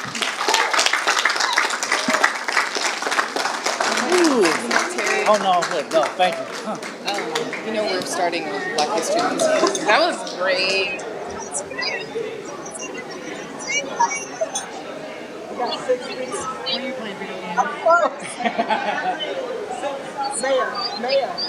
Mayor. We have 6 speakers. Thank you so much.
What the hell? I didn't. Do you remember me? Look at that. All right. I got your number. Larry Lewis. I did not know this. Many thanks to everyone. We do have speakers. We have speakers who would like to participate. I saw him when you were a kid. I much appreciate the enthusiasm. So if you can take it outside, take it into the lobby so that we can hear the speakers. I still run CAL. I still run the CAL program. All right. Huh? We have speakers. Everyone, I would like to thank you again. We had so much fun that it sounds like a party, but we have a city council meeting.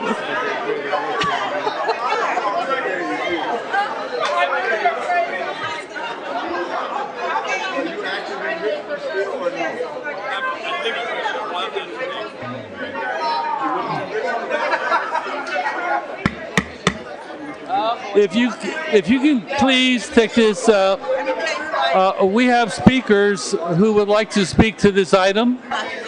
So let's please respect the people who would like to honor. She is, so she can go. I'm gonna take this much. I'm a Moore, Calvin Moore, John Moore sister. They all broke the Hello. Oh, it's so good to see you. Let me take a picture, y'all. Let me take a picture. That's so good. I went down up and I told my girlfriend, I said, he grew up with my brother. Will the following individuals please come forward? Cordell Hindler, Michelle Milam, I got a picture of y'all. Cordell?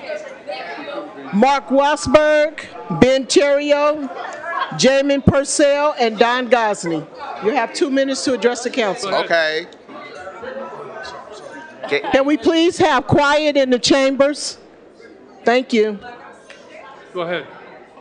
So good evening, Mayor Martinez, council. I'm just letting this all sink in, and I'm like, wow. This, after hearing the Black 9 proclamation, I'm like, this is amazing. All the hard work that they have put in, I'm like, it's just overwhelming. So I'm like, I want to thank Councilmember Bonner and the other sponsors for this item. It's like, this is a milestone. So I'm like, I'll just leave it at that, and I'll give my time to the next speaker, Michelle Milan. Good evening, everyone. This obviously was a celebration, and we're still celebrating, but I just want to thank you for doing this. I remember the Cowboys. And I remember the Cowboys because when I was 5 years old, I watched my dad beat down by the Cowboys. I would not be here if it were not for those 9 who stood up for justice. The crime prevention program wouldn't exist. Our PAL wouldn't exist. Our police commission would not exist. All the things that we have done, we owe to them. And so I will say in closing, the sound of their praise is like a battle cry, and it blew like the dust off Harriet Tubman's shoulders and maybe even her pistol. And it cried out like Sojourner Truth, ain't I a woman and none but Jesus heard. And it dances like Dorothy Dandridge, but it sang like Leontine Price. And it moved like Intisaki Shange.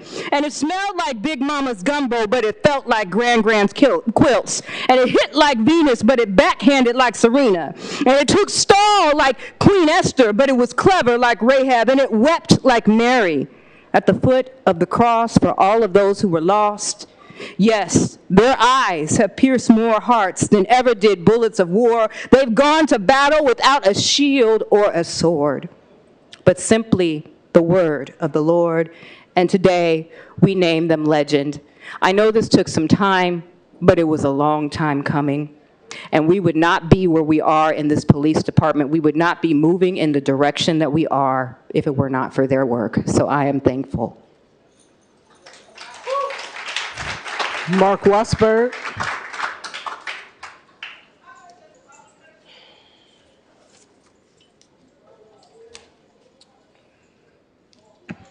When I was living in my truck in Elsa Brandy, I knew the exact time when Andre Hill was going to hit the donut shop.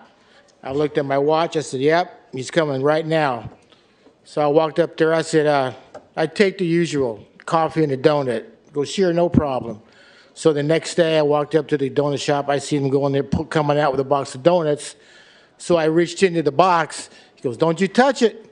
I said, you ain't gonna do nothing. He goes, you touch that box, I'll throw you in jail. I said, oh, come on, you're not gonna do it. He goes, just try me. So the next day, I hear a bang on my truck. I said, oh, that's the county sheriff. There's Andre Hill sitting with a big old plate of ribs with a big smile. And I looked at it, I said, hey, you forgot the potato salad. He goes, you should be glad you got this. So I knew when he was barbecuing at PJ's at the restaurant there, I knew I was going to have me a free meal. So I walked up there, I said, hey, Andre, you going to go ahead and save me a plate? He goes, yeah, come back later in about a couple hours. I'll have a plate for you. Then I came up here, I think, years ago, and I said, the only cop I trust is Andre Hill. And Mark Gagan walked into his office. He goes, oh, you and Mark Wasberg, pretty good friends, huh? He started giving Hill the business, but it was all in good humor.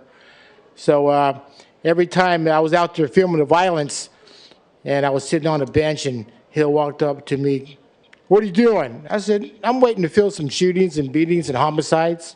Why, is there a problem? He looked at me. He goes, no, I'm just checking up on you, see how you're doing. But that's a little history about the Richmond PD. Next time I tell you a story when I conned Joey Slimmer out of $20 when he got a call saying that was illegally here. I said, you give me $20, I'm not going to leave. So he gives me my $20 and I leave. Ben Terrio.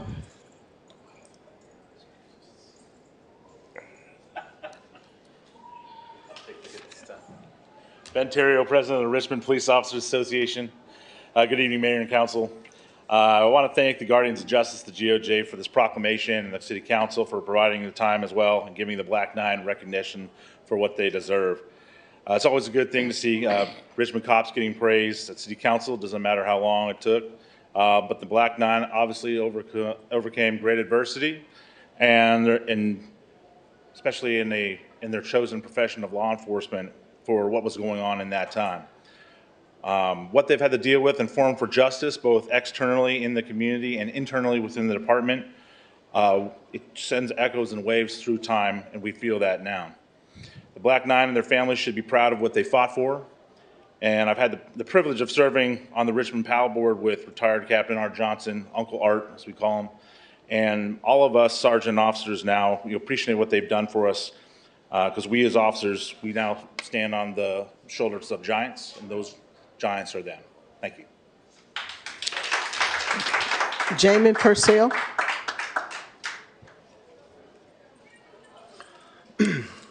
When I first learned about the Guardians almost a decade back, I was shocked that they were not more uplifted in the community.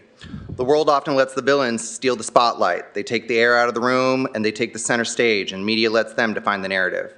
But we as a city need to break from that and tell the real narrative. We cannot always prevent the bad, but we cannot let it overshadow the good. People should not be able to talk about the Cowboys without saying the Black Nine and the Guardians of Justice within the same breath. These officers, the Guardians of Justice, stood against injustice at a time when it was only an uphill battle to be a black officer due to the rampant systematic racial injustice. The Black Nine knew if you were neutral in situations of injustice that you've chosen the side of the oppressor, and so they chose not to be silent, but instead to forge a new and brighter future for this Richmond Police Department. The Guardians of Justice may sound like a superhero group, but they are not superheroes, but instead they are local heroes, and they have made a huge difference. They put themselves at great risk to stop injustice here in Richmond. They show what changes can happen when people who are dedicated to protecting their community stand up and take action. They should be an example of what Richmond community can do in the face of racists, bigots, hate mongers who seek to tear this city down and apart. An injustice anywhere is a threat to justice everywhere. The city of Richmond should continue to uplift the Guardians. More than just speaking for myself, I don't want just an officer, I want a guardian of justice. Thank you. Our last in-person speaker is Don Gosney.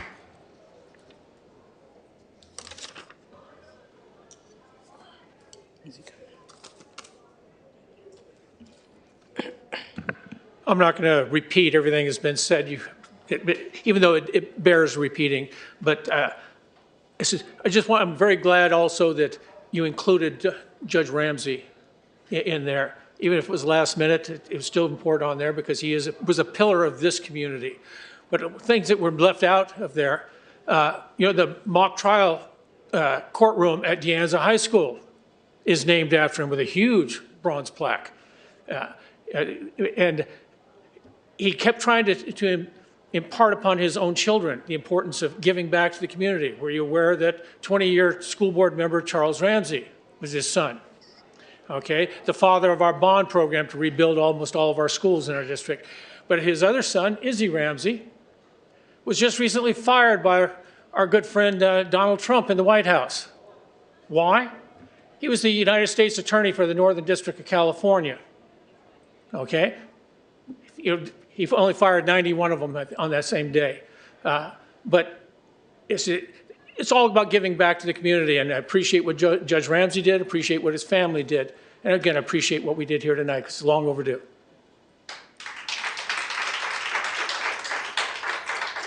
And there are no more speakers. Do we have any online? No online speakers. Okay, then we'll move on to the next item. Our next item, item 02, is to receive a presentation from the United Teachers of Richmond on West Contra Costa Unified School District's manufactured fiscal crisis and to review the financial practices of West Contra Costa Unified School District and to discuss recommendations on how to better support Richmond students and families. Well, thank you, everybody. I put that item on the agenda, and thank you, the UTR teachers, to be here and present. For us, it's important to hear what is happening in our schools, because our school serves a lot of our Richmond residents and the children in our area, and we need to know how we can partner in a better way with the school district to really improve the quality of education and support teachers and support the families. So it will be good for me and for the City Council to hear what is going on from the perspective of the teachers. I think it's important to hear that side as well. As always, we had the administrators telling us one side, but I think we need to hear from those who are inside the classroom supporting our kids, and to see what a recommendation and what could we work together to strengthen the services for our young folks in Richmond. Thank you. So go ahead. Do you have a presentation, KCRT? Can you put it up?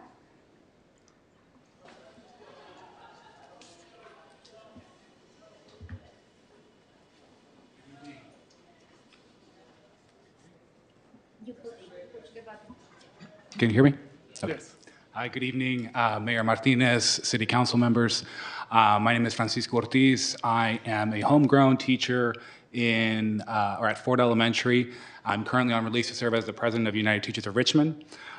Tonight, I'm here with our bargaining co-chairs, Rochelle Milford and Gabby Micheletti. Also joined with us is our executive director, Mark Mitchell, and the representative for the Teamsters Locals 856 union, who represents all of the classified employees in West Contra Costa, Sean Avon. So today we are issuing an SOS alert.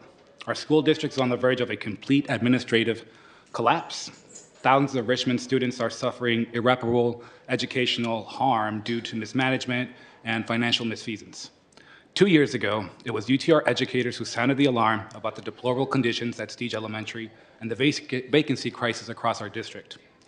It was our Teamster siblings who discovered the asbestos, which ultimately forced the district to close the old campus.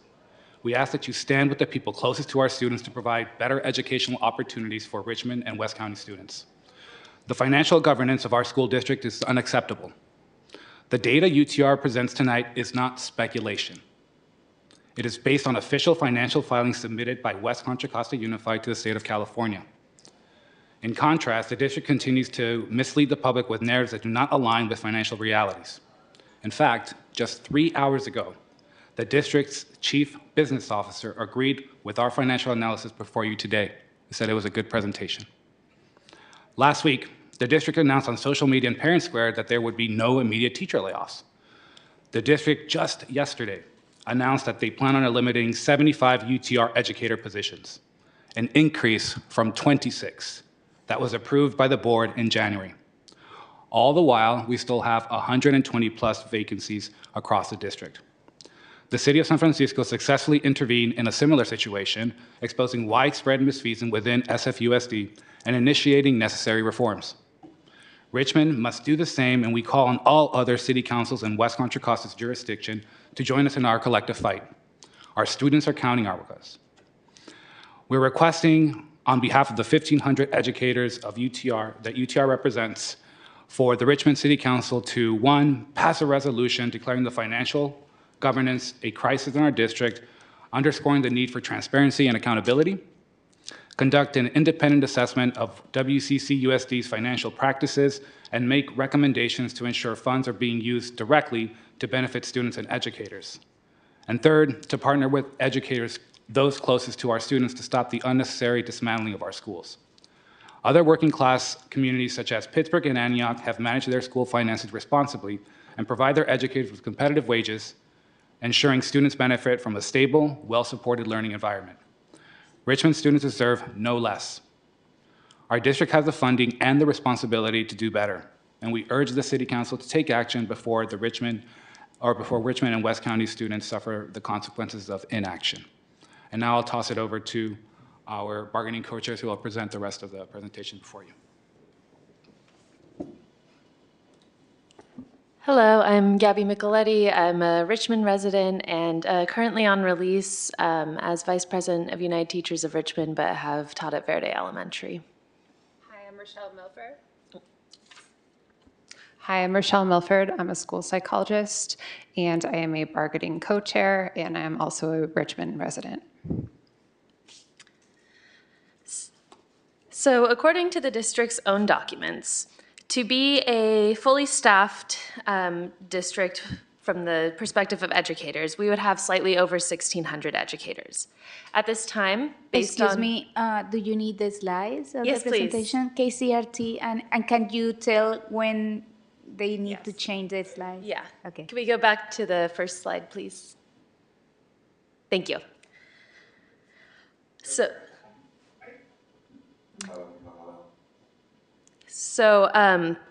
we have 129 vacancies as of the position control list from January 31st. In addition to this, over the past 3 years, we have had 561 of our educators leave. Already this year, we've had 57 put in that they will resign at the end of June. And if the pattern holds from past years, this means by the end of June, we'll lose another 150 of our educators. Next slide, please. Over the past 5 years, we've observed a concerning trend regarding total revenue and educator salaries. When we compare the increase in total revenue that West Contra Costa has received to the increase in pay our educators have received, we see a discrepancy, which reflects a smaller amount of the budget being allocated to those working directly with our students. Next slide.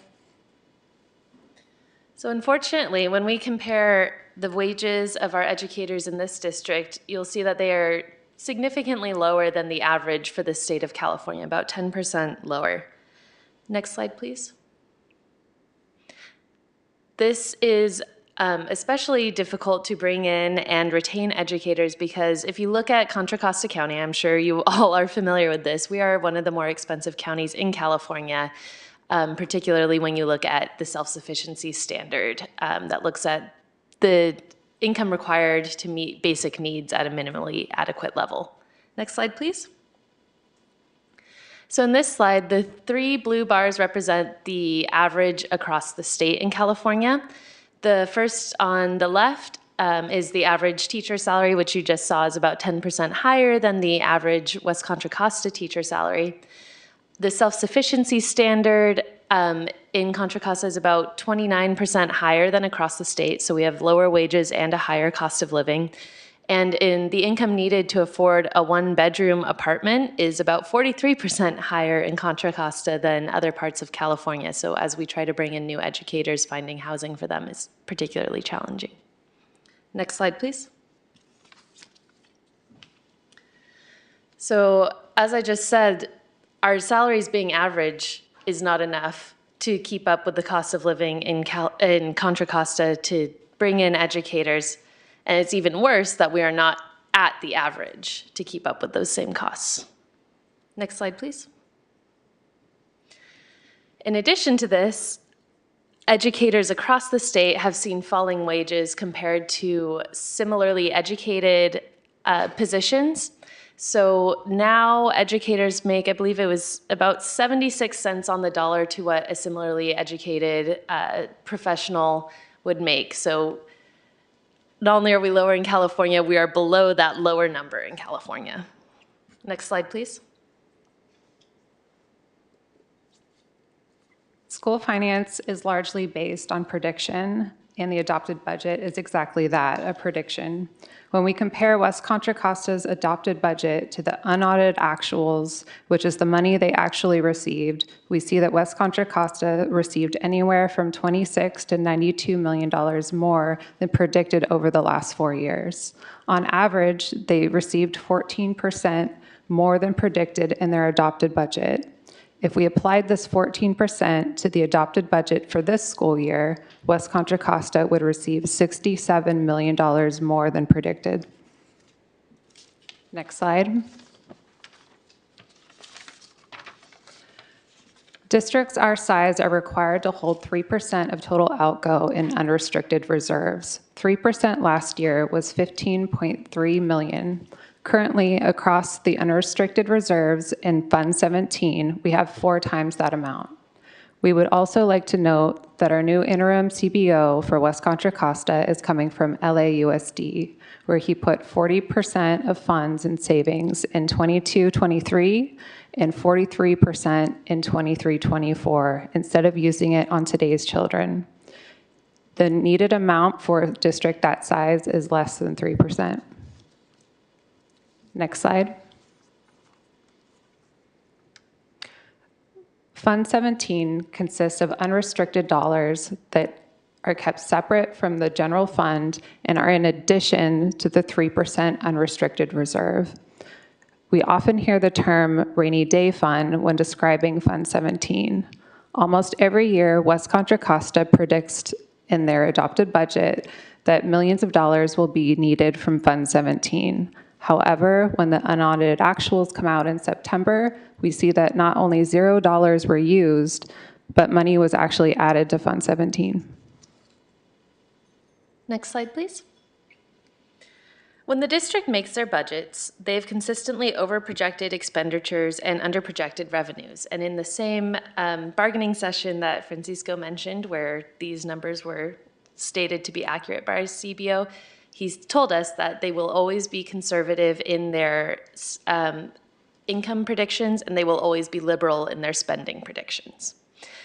So one of the things that they do is they will project that as if their vacancies are filled. As I said, we have 129 vacancies. So when you multiply that by the 145,000 they estimate for total compensation for our members when they build their budget, that's about 18.7 million that they are not going to spend right there. Now, the district did say last week that they do incur costs because of these vacancies, but even if you calculate in the cost of a sub for every single day and every single classroom, which we know is not happening, that would only be 45,000 a year, leaving 100,000 times 129, or almost $13 million. These numbers are important because the cuts they're making right now, they are claiming are to save $7 million.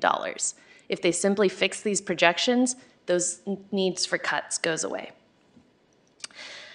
We have been told that they are required to project this way, but we've also been told that the district can ask the county for special dispensation to not include these expenses that would be associated with these chronic vacancies in their projections. So again, simply by doing this, they could eliminate the need for the cuts they have been saying. Next slide, please. In the past month, 3 of our school board members voted, based on inaccurate information presented to them, to cut 26 positions to save $7 million. We are awaiting clarity on whether these vacant positions are being cut or if they are actually getting rid of people who are willing to work here. Unfortunately, as Francisco said, yesterday this number changed drastically, and tomorrow they will be voting to cut 75 of our members. Next slide, please. Unified school districts are required to spend 55% of the current cost of education on classroom compensation, which includes teachers and instructional aid salaries and benefits. According to the unaudited actuals, West Contra Costa fell $11.4 million short last year and has not met this requirement in the past 4 years. Typically, this failure results in a penalty. However, it has been waived each year. Next slide.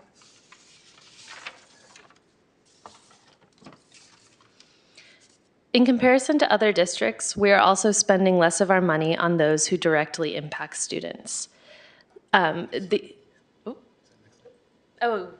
Next slide, please. So the state average for a district of our size would be to be spending about 35% of your total outgo on the certificated bargaining unit salaries.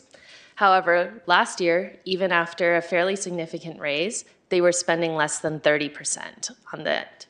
We also know, because of looking at the unaudited actuals from 1920 and from 1819, in 1920 they spent 35% of their budget on the bargaining unit salaries. On 1819 it was even higher, it was 39%. So when they have their priorities in place, they are able to actually fund educators. Next slide, please. Over the past 5 years, we've seen a decrease in the percentage spent on our educators. This ratio has continued to weaken despite the compounded increases in pay, which this graph shows. Next slide. Although there has been a 6.33% decrease in the total outgo spent on our educators compared to 5 years ago, there has been a 3.48% increase in the total outgo spent on consultants.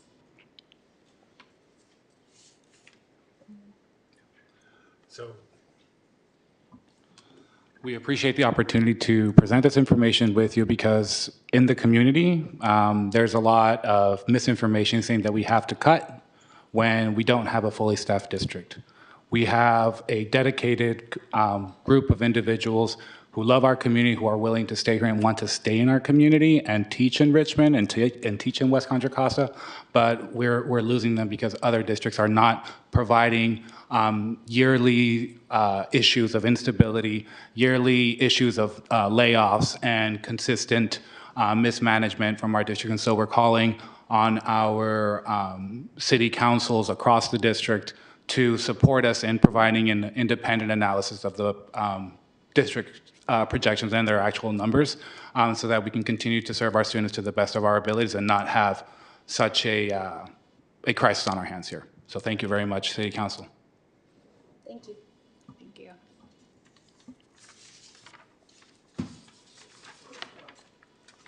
Do we have public speakers? Yes, we do. We have 2 in-person public speakers.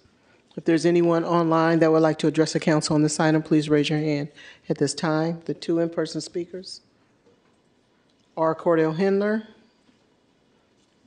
and Don Gosney. Cordell Hindler. Okay, I'm here. So good evening again, Mayor Martinez, council.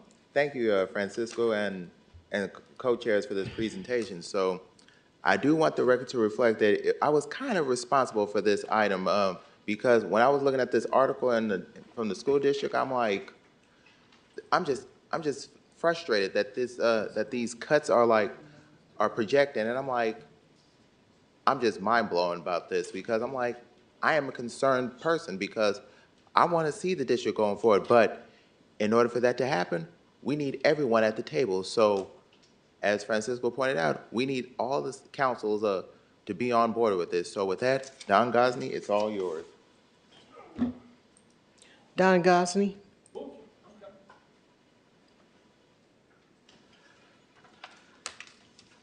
Good evening. My comments tonight will have nothing to do with the content of this presentation. It's carefully crafted, but it's also crafted to push a very specific agenda. For those paying attention, it will be received as if it was drafted by the finger of God as being gospel, being complete and beyond dispute. My concern tonight is mostly why this is even being heard here. At the meetings of the elected WCCUSD Board of Education, where the audio is so bad that most people cannot hear or understand what is being said, UTR would never have more than 5 minutes for a presentation, and they would not be allowed a flashy slide deck. And instead of standing or sitting in front of a mostly friendly group of 8 of us, some of which UTR worked so hard to get elected, they'd be standing before a group of elected trustees who were actually chosen by the electorate to run the school district. This council should make it clear that this council has 0 jurisdiction over an entity overseen by a different elected body. Perhaps it can be made clear why this council would be so arrogant as to think that they have any say over what happens within another entity. And please help us understand how you reached out to each of the 5 elected school board members and the interim superintendent and offered them an equal opportunity to sit before us and rebut what's being presented here by the United Teachers of Richmond. Please provide us with written copies of those invitations sent out. What's really strange is that this uber progressive community with a group of council members who are so left-wing that they think Bernie Sanders is a sellout, they seem to have embraced the slogan of Fox News as if it were their own, fair and balanced, when the whole world knows that the Fox News and this council is anything but fair and balanced. Might there be more information that was not included in this presentation? Perhaps reasons why the UTR demands can't or shouldn't be embraced? Should teachers be paid better? Absolutely, without question. But when the district does not have the money to pay them what they're worth, will the district employees accept IOUs instead of paychecks they can take to the bank? Would you? Demanding a higher salary and conditions and being worth a higher salary and conditions is one thing, but being able to sustainably finance them is totally different. And I know my time is out, but the Stige thing they brought up, I brought it up to multiple boards, superintendents, and the CBOC more than 7 years ago, 6 different times with pictures. Didn't just happen in July. That was our last in-person speaker. Now we'll move to the online speaker. We currently have 1 speaker. The speaker is Marisol. Marisol, you will have 2 minutes. You may begin.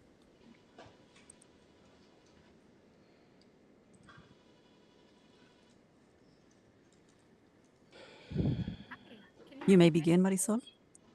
I am unmuted. Can you hear me? Yes. Ah, there you go. Okay.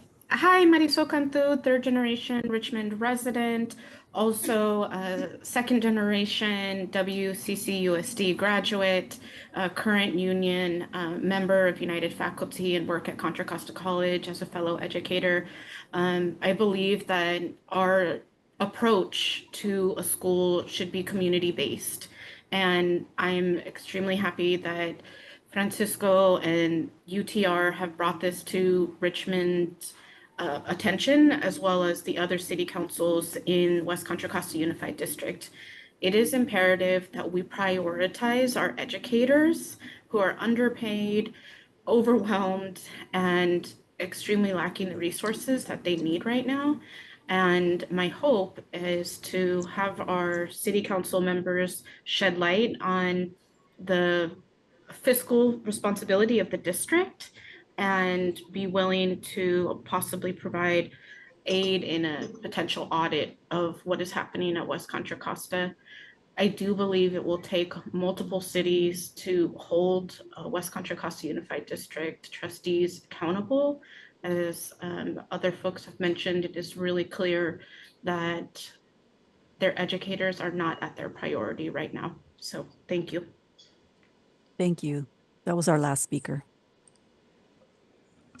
Thank you. Public hearing is closed. Do we have comments from council members? Councilmember Bono. Thank you. I have some quick questions. So you said 16.5% increase during the past 5 years, cumulative or just each year? I was confused how much the raise was.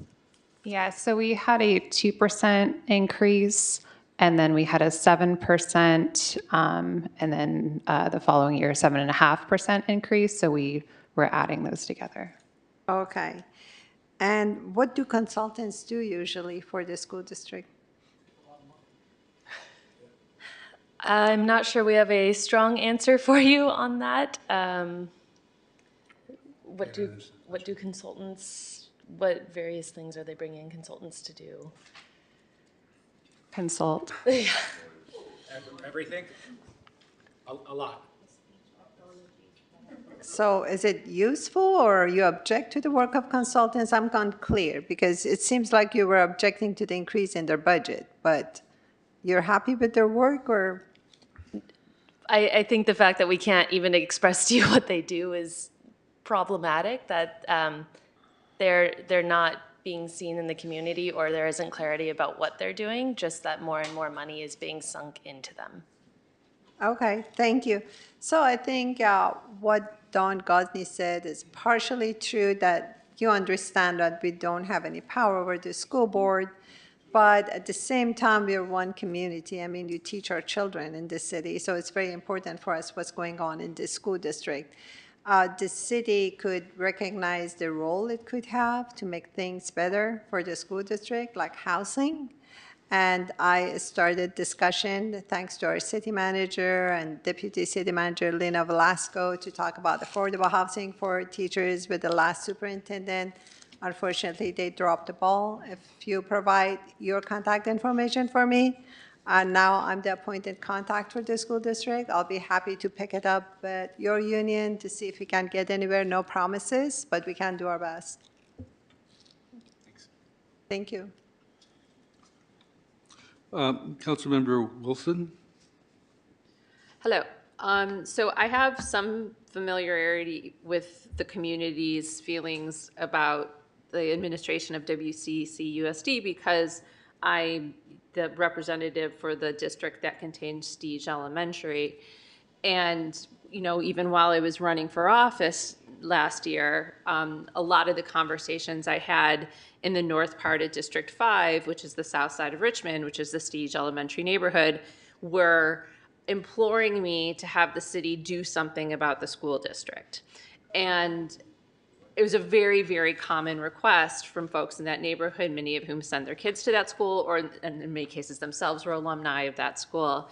And I was always sort of, I felt bad because I was left very flat-footed, like, the city doesn't manage the school district. I don't actually know how, I agree with you, things are going very wrong in Stige with the situation with Stige being in such disrepair and in other areas, but I didn't know what to do. So I very much appreciate your coming today with a very specific action item that you're asking for, which is this independent analysis of finances. One question I have for you is that, is this something that you have sort of costed out or sort of thought through in the specifics? I'm not a finance person, so it's not immediately clear to me what that would look like. So I was just curious if you had any sort of sense of what that would look like.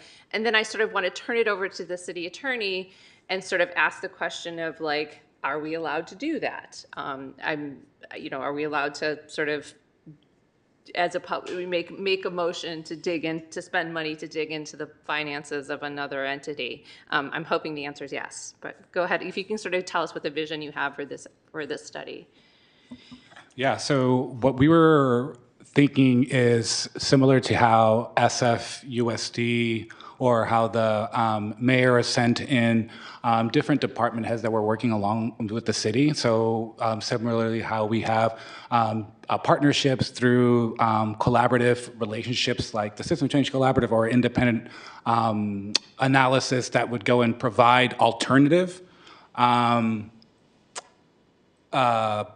reductions that the district could take or eliminate the vacancies that they're projecting for, like suggest those types of waivers as opposed to, suggesting or requesting waivers that allow the district to operate with below the 55% that is recommended for classroom compensation. Mm-hmm. So finding alternative solutions that don't require eliminating people who are willing to educate our students.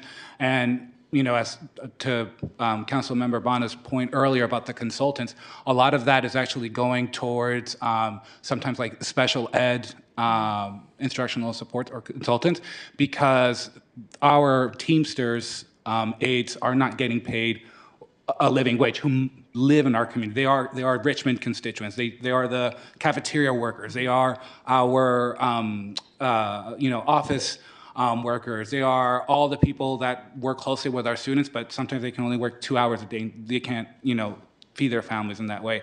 So the district will spend $90 an hour for a consultant aide who might not have a relationship with our students. And so there's different alternatives that the district could make to invest in today's students, as opposed to continuing to project these cuts that are unnecessary. And in terms of, did I understand at the start of it, did SF, is that San Francisco United School District, has done a study like this to sort of look at the financial practices of that district, or? Yes. Okay. So I think that was just last fall where the district was proposing to close several schools all across the district. And so the mayor worked with the district to do their own analysis, and then they were able to stop those closures. I see. So the city sort of stepped in and it sounds like in a collaborative way was able to say, we'll pay for, is that correct? Or was it not, was it sort of imposed on the school district, that study? I don't have that answer for you, Councilmember Wilson. No, that's fine. So we can look that up. And so I'm just curious, like, can we do that? Or is there anything impeding us from doing that? Might be a better way to answer the question. Well, I don't know exactly what is being proposed to be done. Obviously, there are jurisdictions superior to the school entity, like the state, just as the state of California has come in and audit you and looked at your financial responsibility and ended up suggesting things that we should be doing. There are other entities that are above and superior to the school entity that could come forward and do that. It is true that you are a public agency that represents many of the same things, and the things you said about being community are true. And politically, I suppose I've certainly been there where different public agencies are asked to kind of intervene and look at and give their opinion. And if you're not spending any money, that's a political issue for you to judge whether you should get involved or not. But I think you're just getting started in looking at your budget process and dealing with MOUs and your employee groups. And you know that it's very difficult putting your budgets together. There are judgment calls that are made and adjustments that are made. And so you have to put yourself in the shoes of the governing body here.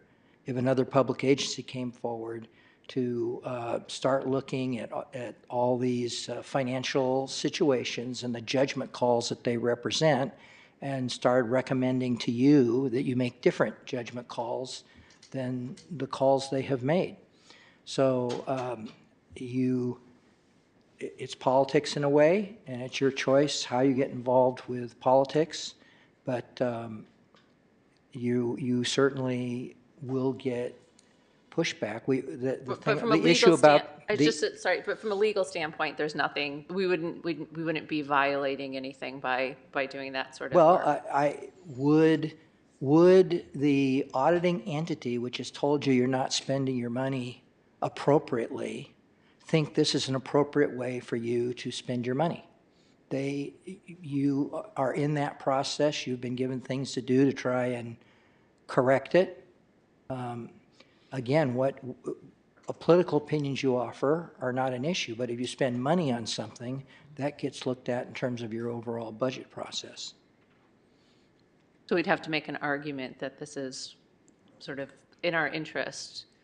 Well, that it's within, it's going to improve your economic performance in some way. Well, yeah, and then I'll stop talking, but I think one of the things that makes it hard for us to recruit new businesses and sort of puts a cap on our housing is concerns about the schools. Like I think part of what's going to lift up Richmond is really doing what we need to do to invest and uplift the schools. It's a big problem that again people talk about all the time. Thank you.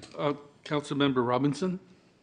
Hi, thank you for coming forward tonight. And thank you for your service to our community as teachers and our community at Ford and Verde and everything. Can you repeat your ask, all of the elements of the ask? I didn't catch all of the elements.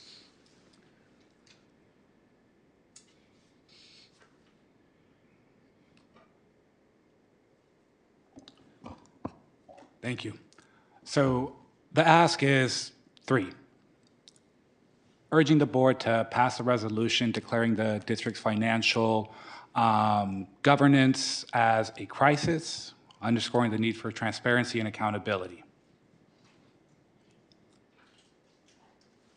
Second. And just to pause there for a second, and that is an ask of us to have a resolution from our council declaring it a crisis. Okay, just to clarify. Thank you.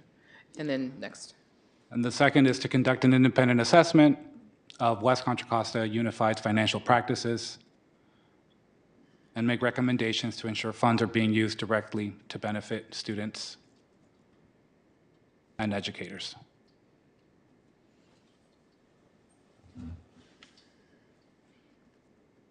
And there's a third, or is that? Yeah. And the third is to partner with educators, those who are closest to our students, to stop the unnecessary dismantling of our schools. I'm sorry, I lost the last part. Partner with our educators. To stop the dismantling of our schools.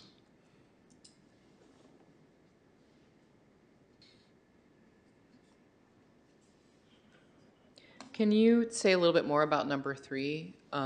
What in particular, how could the council partner better or at all with educators? Like what exactly are kind of the goals or action items you'd be looking for there? Support in, public support. We've had several actions, especially over the last couple of weeks with the reassignment of educators mid-year, which in previous, the district has said that they cannot do that per contract, and then when they did it mid-year, they went ahead and did it anyway. Just 2 weeks ago, we had another reconsideration for the vote to stop the elimination of speech-language pathologists when we have students at Verde Elementary who are being given speech-language pathologist services through Zoom from a person in Chile. So we're trying to understand how is any of this making sense. The district is not necessarily engaging with the union in a very collaborative approach since the new administration has taken over, and so we really want to ensure that we have as much community support because we're losing educators, by record numbers. They're going to other districts. So would community support from us look like letters of support, showing up at actions? I'm trying to letters of make sure support, it's clear. the public proclamation or the public resolution, and potentially speaking at city council or at board meetings when these decisions are being made. Great. And one more question. Does the union participate in our partnership meetings, or is that just with administrative folks? No, one of the, you were talking about consultants. One of the consultants that the school district is engaging with is the Glenn Price Group, and that is focused around building community schools. So they want to create communities, between feeder schools, middle schools to high schools. They're focusing on the middle schools at this point, and I don't want to take over questions, but have the teachers union, have teachers been aware of what the Glenn Price Group is doing? And Mayor, before we go there, can I have my last question answered, and then I'll be done? Okay. So I'm just trying to understand what our current partnership, because we have these partnership meetings, correct? And I'm trying to understand who is in those meetings, and is the union present or no? Right, that's what I was asking. Okay, I'm sorry. About the Glenn Price Group in particular. So I'm not sure if that's the same meeting, but You haven't been yet. I just got appointed, so I'm confused. Yes. Yeah. Right. So we have a kind of commission committee, I'm not quite sure what the proper name for it is, that's supposed to be some kind of a partnership between the city and the district. And I was just wondering what's going on with that? Who goes? Are you guys there? Apparently not, if no one knows about it. So maybe I'll If I might yeah, go ahead. elaborate on that. We had tried to start a collaboration between the school and the city council, but the question was who represents? Was it the school board? Was it the superintendent? Was it the mayor? Was it the city council? You know, and that was never resolved. So those meetings actually never took place. And we had at one time had collaborative meetings where the school board and the where the school board and the city council had joint meetings, and that has not happened in many years. Well, are you done? Okay, then Councilmember Jimenez. Yeah, thank you so much for coming and explaining. I think this is part of what we need to hear. It's not like, yeah, it's another body that is elected, but the residents who goes and be served by the schools are also Richmond residents. So I think it's part of our business. And as also Council Member Wilson was saying, is also in the economic part, the schools are a big part of why maybe we don't have that much coming in other residents. And I had to be very careful about that because I am against gentrification. But I think this is a big issue in terms of like the quality of the schools that we want. So we need, like, is in the benefit of the city of Richmond for all residents that our schools are doing well. So yes, we were trying to have a joint meeting with the school, and I think like we should be putting this as an action item, like to have this joint meeting so we can have this conversation also with the school board that are the elected body there, and have the staff of the city and the staff there just giving us more information. I agree of the ask. I think like for us, it's important to have a knowledge as we are also like here trying to get as many audits. We just did an audit of the port to just really give information to the residents and to other elected officials about our business, because this is a public business and it's in our best interest to be transparent. And so we want that from other elected bodies as well, and especially elected bodies that are serving the community in Richmond. So I will make a motion to accept the recommendations and to look into how we can have, and adding to that, to have a joint meeting. I'm sorry, this was just a presentation. There was no provision made for direction. Well, it says, and to receive the presentation and to discuss ways in which we can work together. So this is the direct action. So It says discussions, it does not say direction. I'm sorry, but like one moment. Receive a presentation and discuss recommendation on how to better support Richmond students and families. So we are discussing, so maybe it's that we will have to bring back a resolution for this body to be approved and with the specific ask. So I will be working in another item to bring that specific. And right now, I think like We had been clear and directing staff and many other time to really seek for a joint meeting with the school board.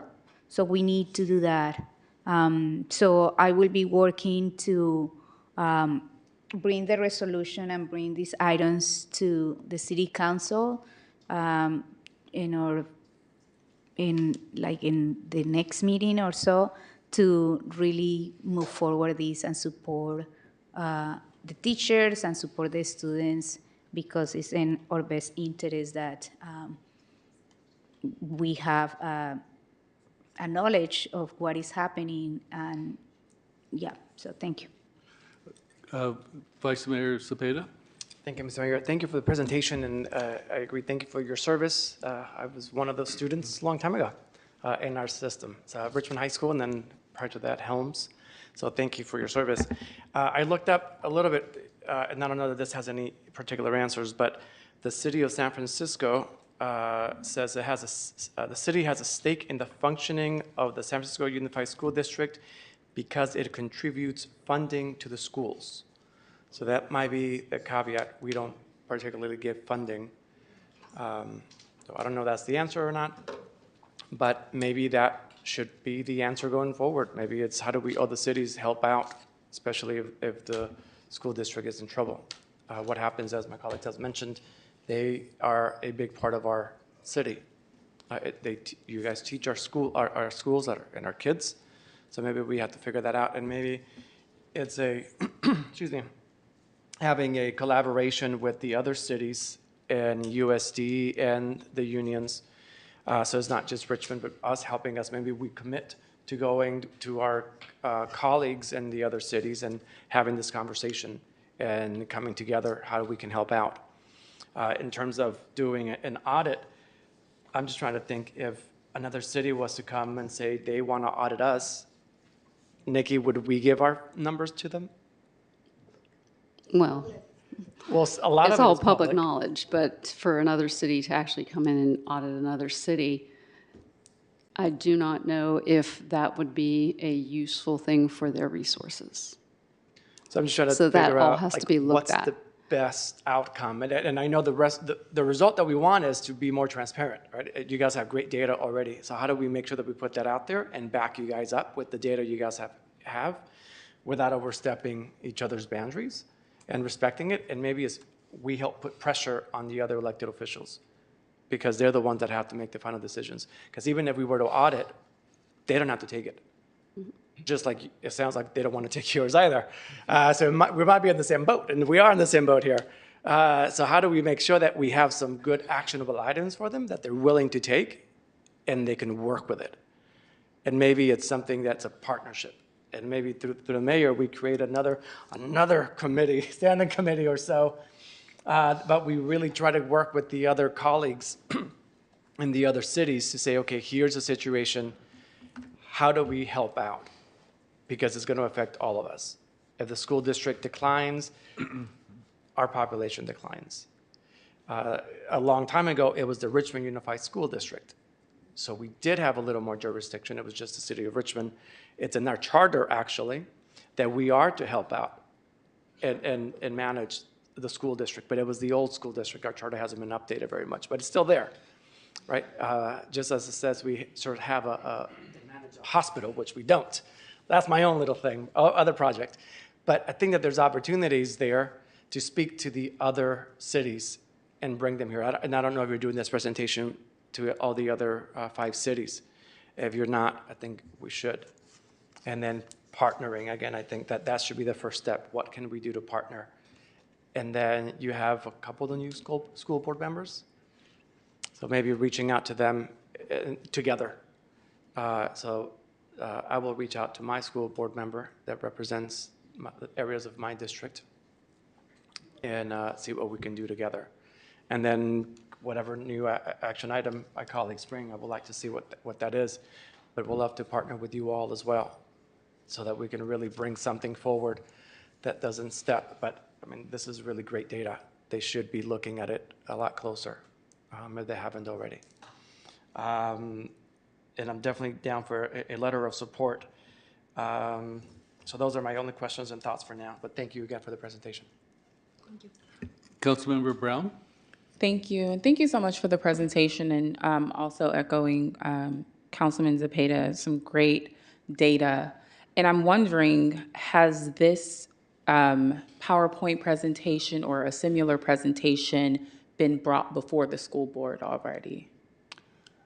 So we have standing reports that we can provide to the school district for 5 minutes, but we're not allowed to provide any types of visuals to the school board. We have shared the information with the school board members during private meetings, and so we have shared this information with them.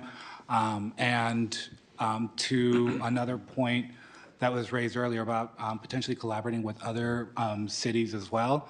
That was one of the aims of the Systems Change Collaborative, which was a offshoot of the West County Mayors and Supervisors Association to create that committee to better support our schools.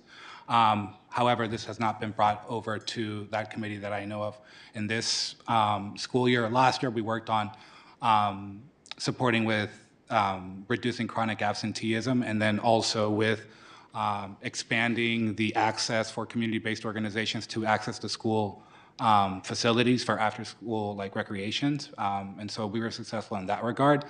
The only thing that we were bringing up is how is chronic absenteeism impacting our schools with the highest vacancies, and so they weren't able to bring forward some action items to support that. Okay. I just foresee that collaborating with the school board would be in our best interest, because there's a lot of questions that I have, like why this or why that, why is this amount allocated towards that I feel that the school district or the school district and board would have the best answers for that. So I'm interested in seeing where our collaborative efforts would go. Again, I'm not in the business of stepping on toes, because I like to go to the source instead of trying to figure things out based, without the key stakeholders at the table, because I would want to know how we have this increased spending on professional consulting, if that was a good did they see fit for that being a great gesture versus the 4 consecutive years of not meeting the state mandated classroom compensation requirement? Like, why were those additional funds not allocated to meeting that requirement? So there's a lot of why questions. So I'm looking forward to future collaborations and going to the source. And I feel like, if any of these questions are needed and we can't get the whole group together, they still have school board meetings that we can all attend and advocate. I'm a parent of students in the district, so we always go to the school board meetings and are there able to support other groups that are speaking up about these similar concerns. So thank you. Councilmember Bana? Thank you. So suppose that we did listen to you and did a financial analysis. What would it give you? Can you repeat your question? Suppose we did a financial analysis, as you suggested. Is that what you're suggesting? Yes. What would it bring to you? What's the result? What's the consequence? I think that the consequence is that it reiterates the point that we have been making for the past years, that we cannot continue to hollow out our schools at the expense of our students. And so we have the city of Richmond, who houses the majority of all of our schools in our district, also supporting that analysis. And if you don't, you don't. Well, suppose we affirm, without going into financial analysis, there was a study at some point that 2 categories of people that the professions people trust most are teachers and doctors. So we trust you. I'm sure the majority of people trust you. There is no need for financial analysis. But my point is, we can work collaboratively. All of us are on your side, right? But without the benefits of such an analysis, it just creates hostility between us and the school board. We entering their territory, and that's not what you want. That's not what we want.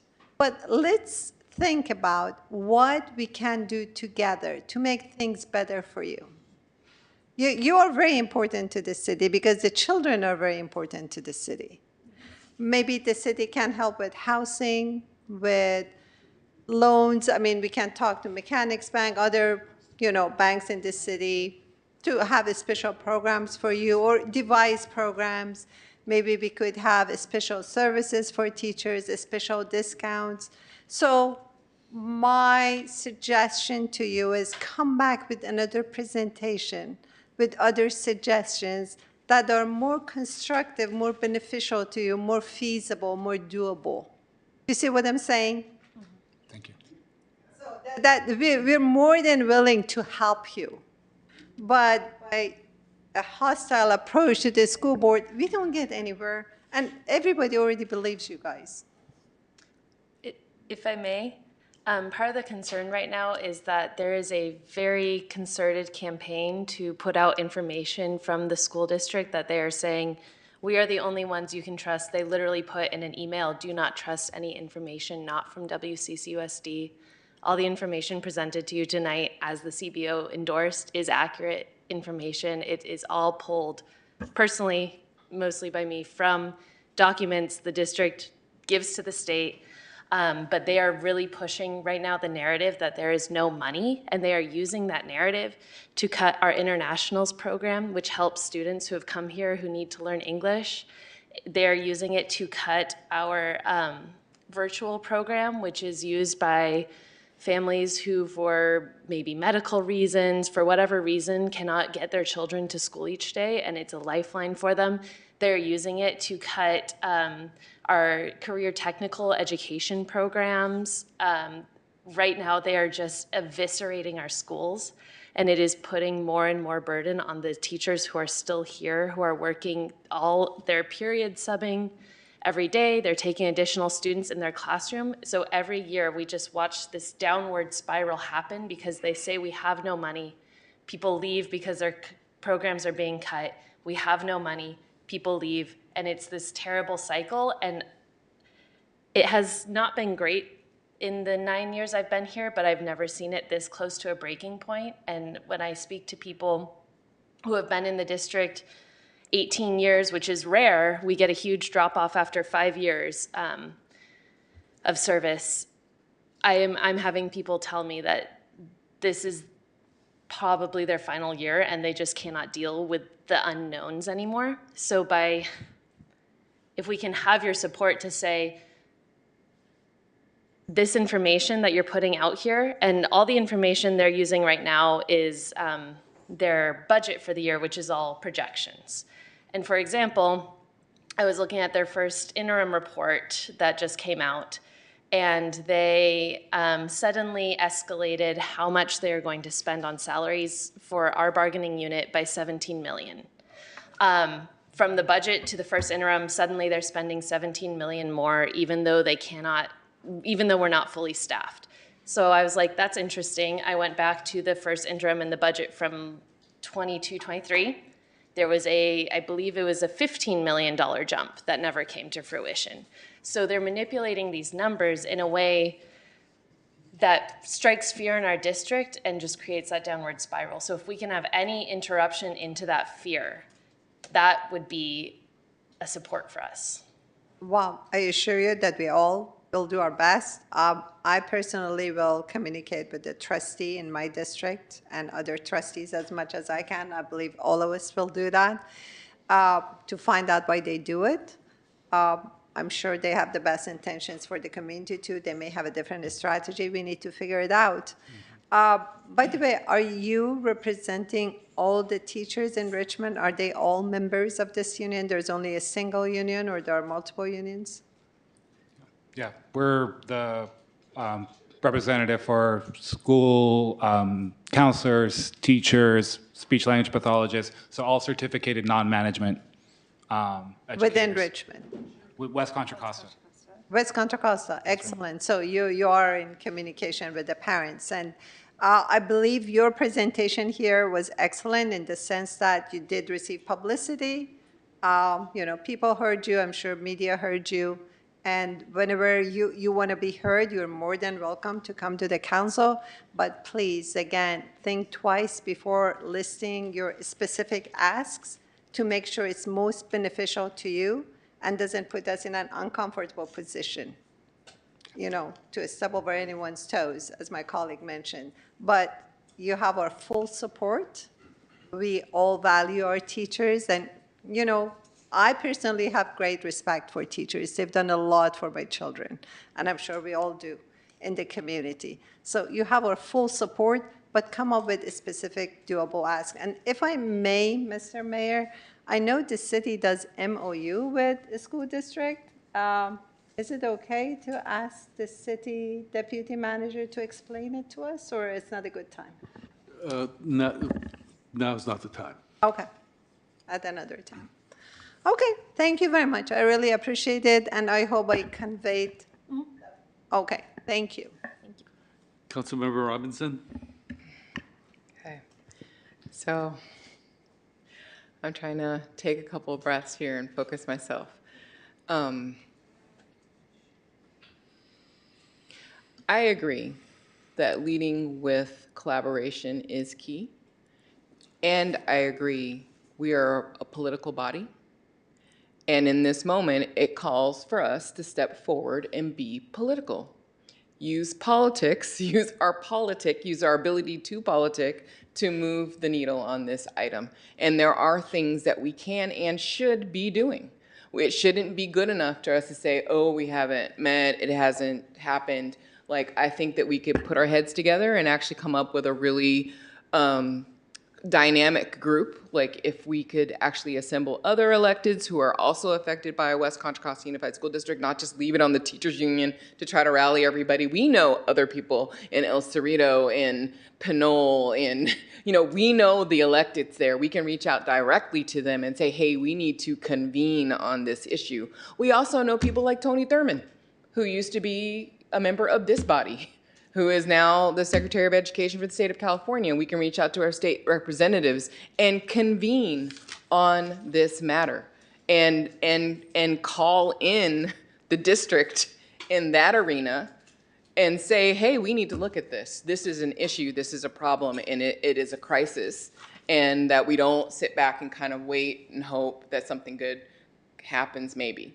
So I do feel like we can have a powerful role in this moment, and that we are being called to step up and use our political skills to move the needle. I think we can easily come back and do a resolution in support of what was asked, to declare that there is a crisis. That is not something that is outside of our realm of capacity. We make resolutions about all kinds of things, that we see that are incorrect, not going right across the world. We can definitely do one that's affecting every child that goes to public school in Richmond.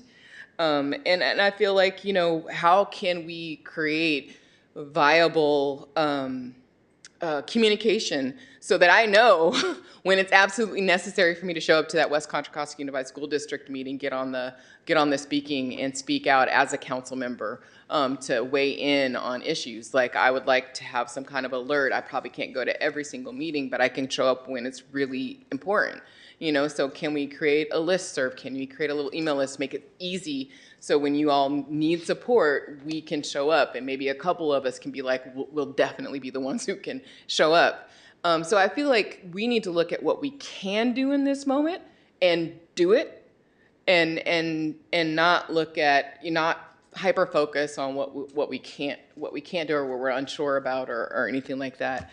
I do feel like convening a group of stakeholders in the realms of the elected realms, and maybe some parents in there too, could really turn the tides. And if we do it sooner rather than later, it might help. And we could have a meeting to talk about what's the best strategy around this. I think this is a moment to use our political skills to move the needle. Thank you. Councilmember Wilson.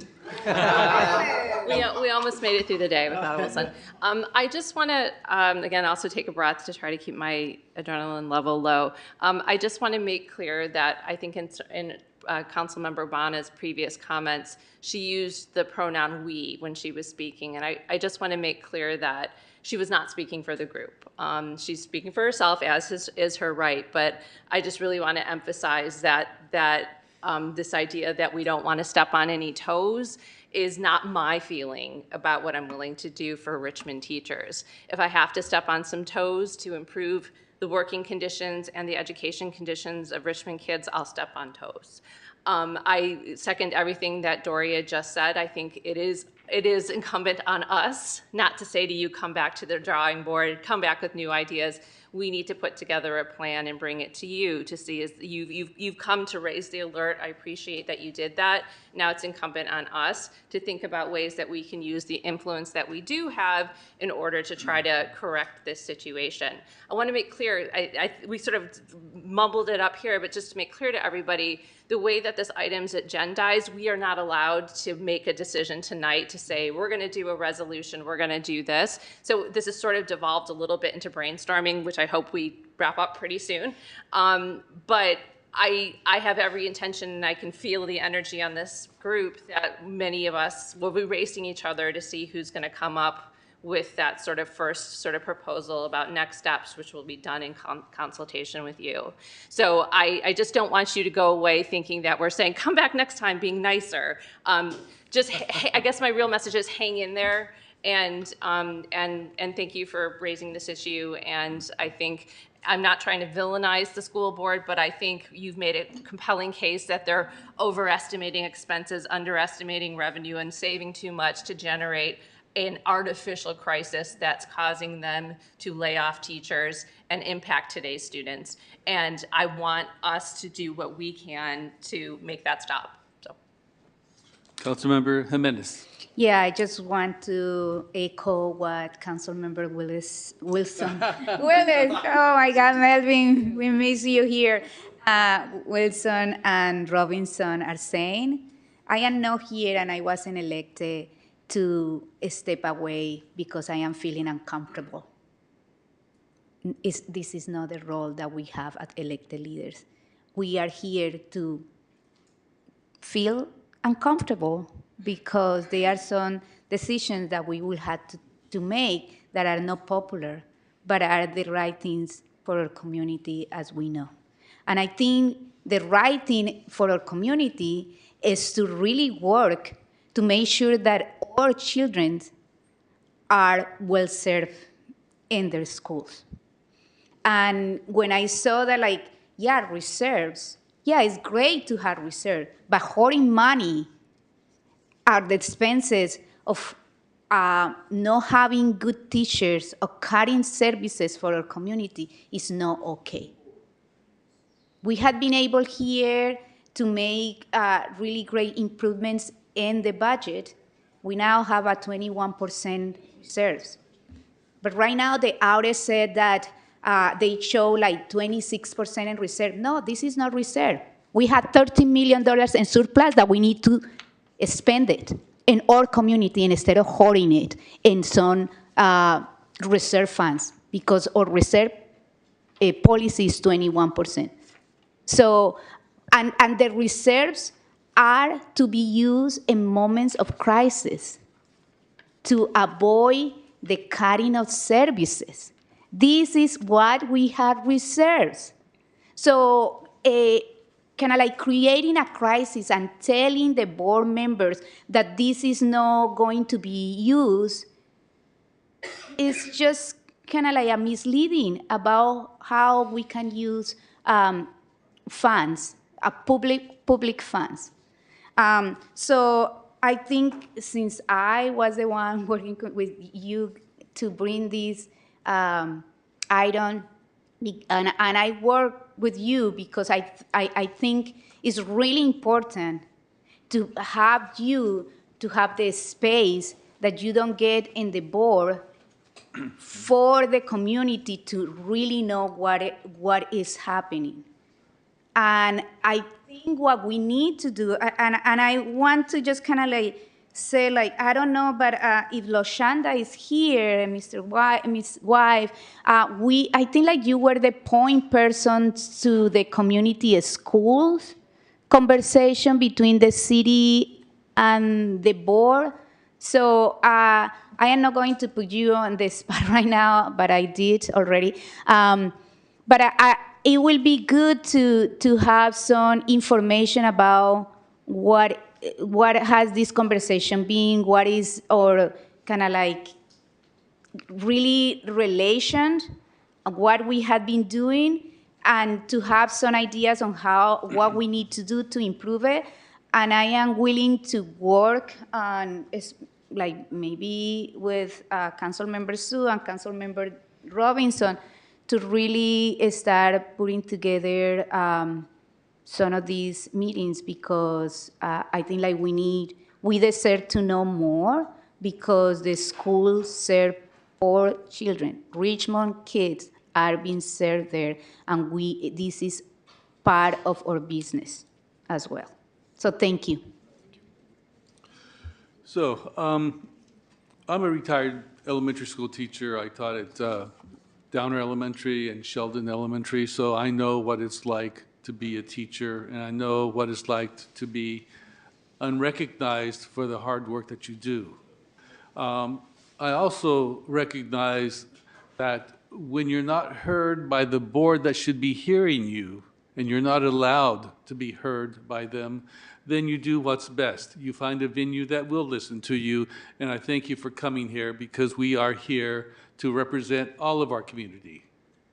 I was on the Glen Price Community Schools Group, and they recognized that chronic absenteeism is a major issue.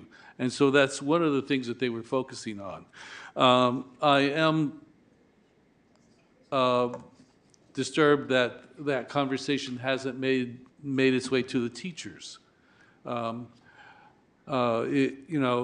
thing that is always problematic with consulting groups is that we end up with white papers that don't become action items.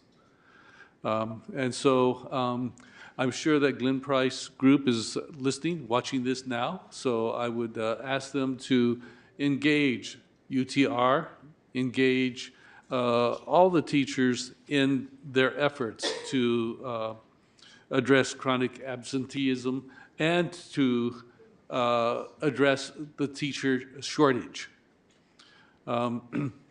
It's not fair to the community. It's not fair to the children. It's not fair to the teachers. It's not fair to anyone to house classrooms with substitute teachers. If you're a substitute teacher, you're not capable of giving the kind of instruction that the students need. You need to be there every day with them. You need to construct lesson plans that follow day by day, week by week, month by month, so that you can chronicle the advancement of all the students. And you can only do that by not being a substitute, but by being their actual teacher for the school year. I think that, I'm sorry? Can we go in detail? I'm sorry. Yes.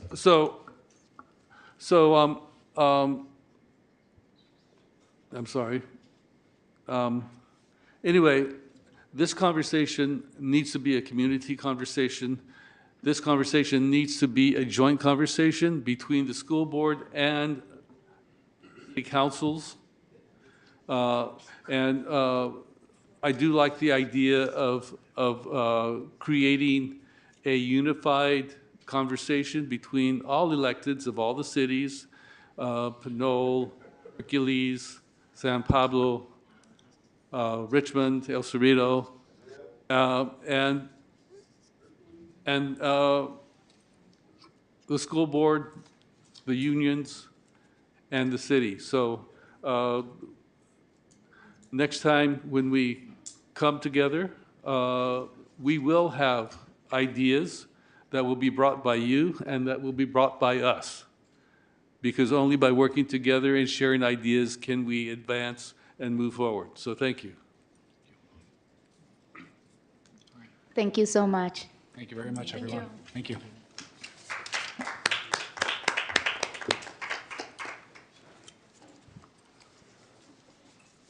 Next item. Next item. The next item is item 03, is to receive a presentation by Alameda Contra Costa Transit District AC Transit.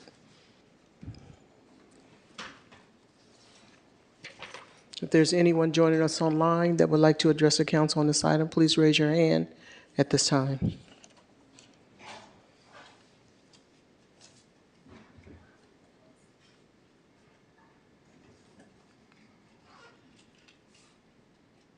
Glad to see you.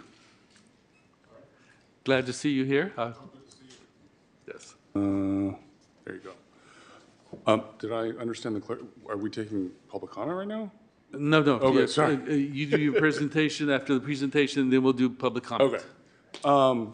Good evening, Mayor, Vice Mayor, and council members. My name is Ryan Lau, External Affairs Representative at AC Transit, joined here by Cecil Burston Heber. Did I get that right? From STV, our design consultant. And we're here to provide a update on our McDonald Avenue and Cutting Boulevard Transit Improvement project. Sorry, there you go. Okay, next slide. So I know that we have a couple new council members, so I just wanted to give a little bit of a sort of brief background on who AC Transit is and who we serve. So we are the largest bus-only transit agency in the state of California.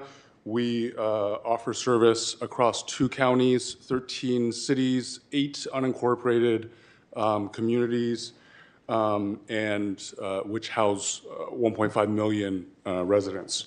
We have 4 operating divisions and 3 other facilities that support those operations. We have roughly 2,200 employees and serve 142,000 riders a day. We connect 16 other bus systems, 25 BART stations, 6 Amtrak stations, and 3 ferry terminals. Next slide, please. And we do offer truly lifeline service to our riders. 65% of our riders are low income, 75% are people of color, and 43% are completely transit dependent, which means that they don't have access to an operational vehicle. We also serve 30,000 students each weekday to and from school. So we are really a vital transportation system in the region. Next slide. So here's just kind of a brief review of what I'm going to cover. I did want to just kind of briefly go over what we're trying to accomplish here. And so basically, we are providing transit improvements across basically all of McDonald and cutting within the city limits, which also provides additional benefits to pedestrians, cyclists, and general automotive uses. Next slide, please. And so, like I said, we're basically providing transit improvements across McDonald between Richmond Parkway to Wilson. And those transit improvements take sorry, it's been a late night. Take the form of a variety of different signal improvements, signal coordination, the ability for our buses to communicate with those signals to improve transit operations, ADA improvements, and general rider amenities like bus shelters and bus benches.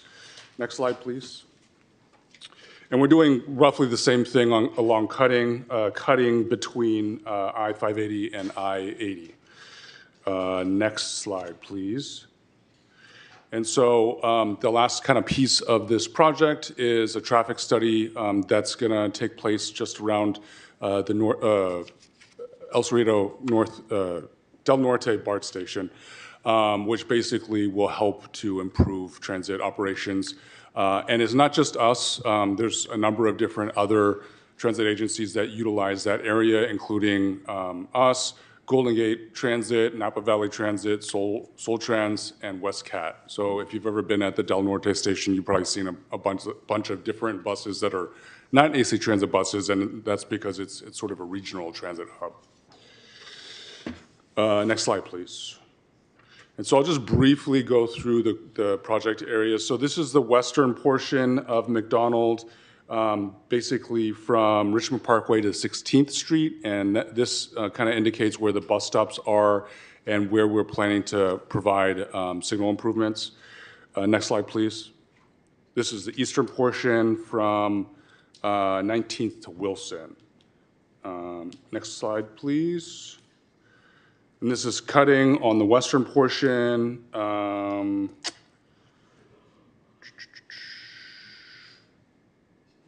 That's the whole area. Harbor Way to Steege Avenue.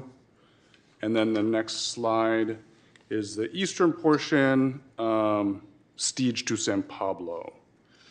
And then next slide. This is just the kind of general study area that we plan to improve the transit operations on. Next slide. I'm going to just kind of quickly go through this, and then I'll go into the specific treatments that we're planning to deliver.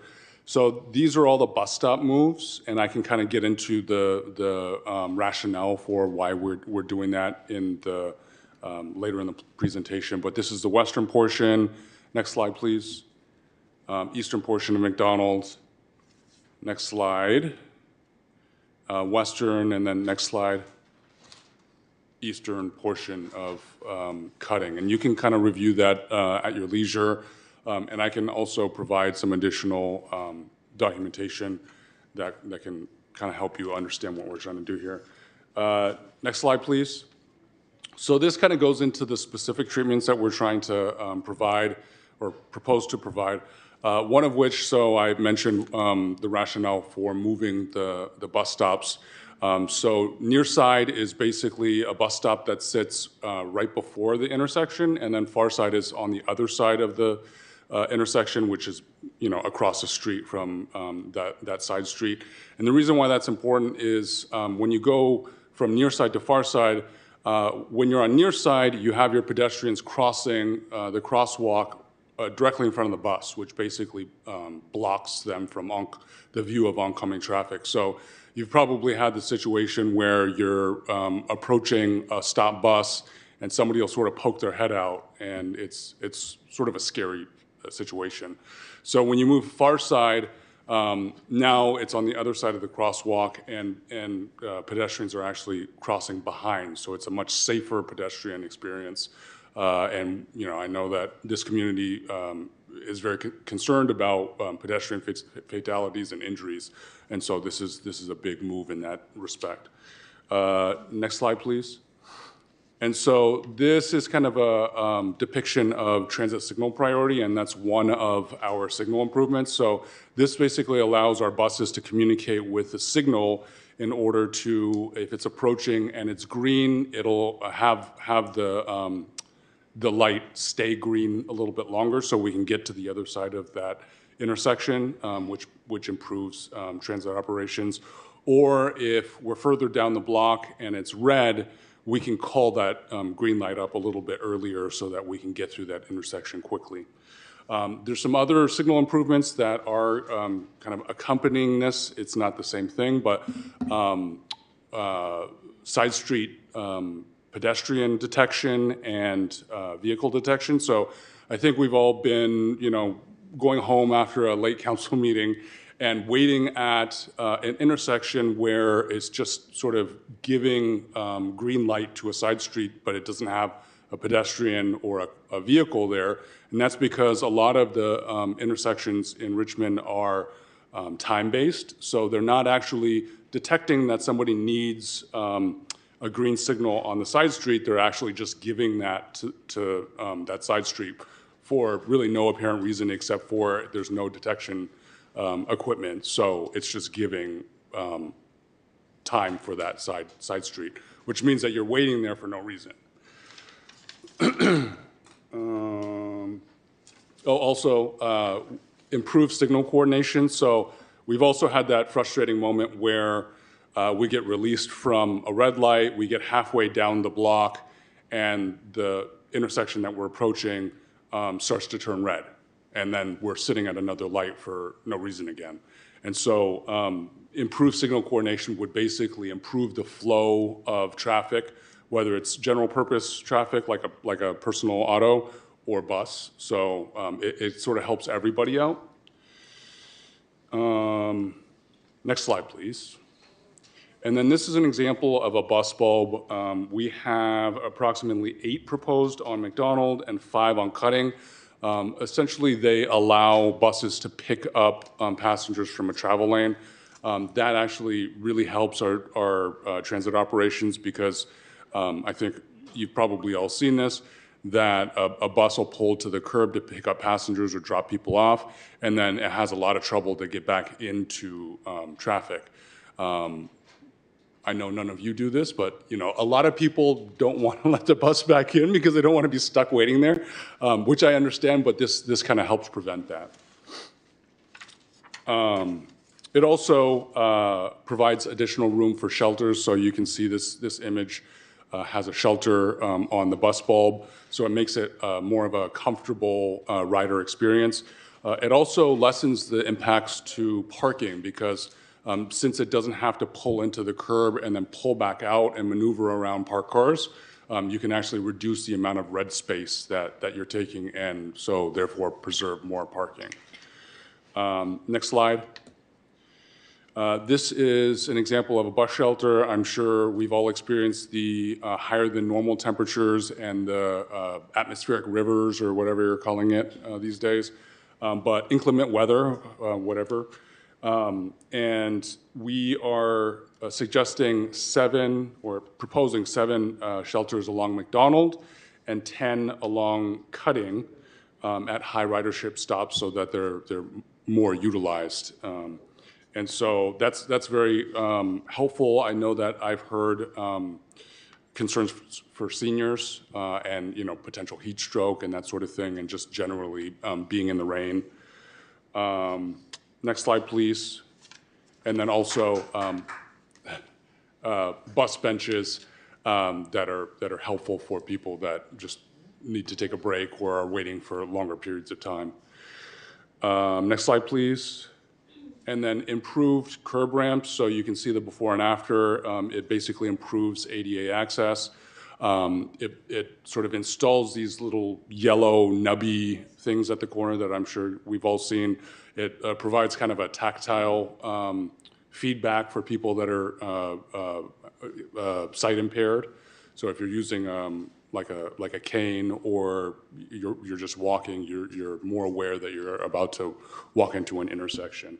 So we propose to improve 14 along McDonald Avenue and then 15 to 20 along Cutting, which is a pretty big deal. Next slide. I really sort of breezed through this, so if you have any questions, please feel free. So as I mentioned, Ryan Lau, AC Transit, External Affairs. Sissel is from STV, who's our design team. AMG handles kind of our signal work, so I mentioned the signal coordination improvements. And then Low Consulting Group is part of our outreach team. Next slide, please. This is just a quick list of our stakeholders. Obviously, the most important is the city of Richmond. Caltrans, because we're crossing 2 freeways on Cutting, we need to make sure to coordinate with them, and then the various other stakeholders. Next slide, please. So we started our design work in October. We're running through April of this year. We have a little bit of time that we'll need to do some procurement for the contractor that'll actually do some the implementation of this work. And then we're looking at construction starting in August, ending in May of next year. Next slide, please. And then this is the public outreach to date. So we had a public open house in mid-December. We had a meeting with our Richmond Interagency Liaison Committee on the 23rd of January. That is basically a body composed of two policymakers from this body, including Mayor Martinez and Councilmember Jimenez, and then we have two of our board directors as well. And then last week on February 19th and 20th, we had meetings with the neighborhood councils. So we basically assembled a group of neighborhood councils that abutted McDonald Avenue. Iron Triangle Neighborhood Council was gracious enough to host that. And then we held a standalone on the 20th for all the people that abutted cutting. And then today's council meeting, obviously. And then next slide. So this is the immediate next step. So we're about to go into the 65% design phase. So all of this outreach that I just kind of went over is really to inform, get feedback on what we're proposing, and then inform this next round of design phase. We're wrapping up environmental clearance. And then we do have an upcoming public workshop for the 65% design coming up March 13th. And we're planning to have it 4 p.m. to 7 p.m. at the Richmond Memorial Auditorium. I can provide that information to you in an email along with some of the other documents as well. Next slide. Questions. So unfortunately, our project managers weren't able to be here today. I sort of filled in their stead, but happy to answer any questions, or if you have anything coming away from this meeting afterwards, feel free to reach out. So yeah, happy to answer any questions. Thank you so much. Do we have any public speakers? We have one public speaker, Cordell Hindler. So good evening again, Mayor Martinez, Council. Thank you, Ryan, for that presentation again. And I do want to thank the mayors for putting this item forward, because as someone who rides AC Transit, I've seen a lot of improvements that are being proposed, which I like, but especially the park bench, the bus bench, I love them because I didn't like the other ones, the silver ones. I didn't like those because from what I'm seeing, it's like I think it's a good opportunity. So, and as it was mentioned about the bus shelters, I was the one that had mentioned about those because as someone who weather-wise, it's hard for older adults, to stand out there in the sun for a period of time. And so I like this presentation, and I'll just leave it at that. That was our last speaker. Okay, public comments closed. Councilmember Robinson? Hi, thank you for this. I just have a few clarifying questions. I'm looking at your slides, and it looks like, am I reading this right to say that there won't be any improved bus stops on McDonald between Harbor Way and 16th Street, like basically through downtown? They all seem to be marked as just existing, no change. Sorry, I'm not the planner, so. Oh. It's like that's like the heart of downtown, and it looks like it's getting no. So you said what? You said Harbor Way and 16th Street. Harbor Way, from Harbor Way to 16th Street, it looks like all of the bus stops they're just gray, which is the existing unchanged bus stops. So they're not going to get any of these improved bus stops that you've been showing us. Well, we have labeled them as a couple of them as relocated and improved bus stops. I don't know which one you're looking at. So I am looking at your slide that says proposed bus stop changes McDonald Avenue. It doesn't have a slide number. This is the western portion. KCRT, can you pull out the presentation? Can you pull that up? Sorry, I think it's slide 11. Yeah, slide 11. Yeah.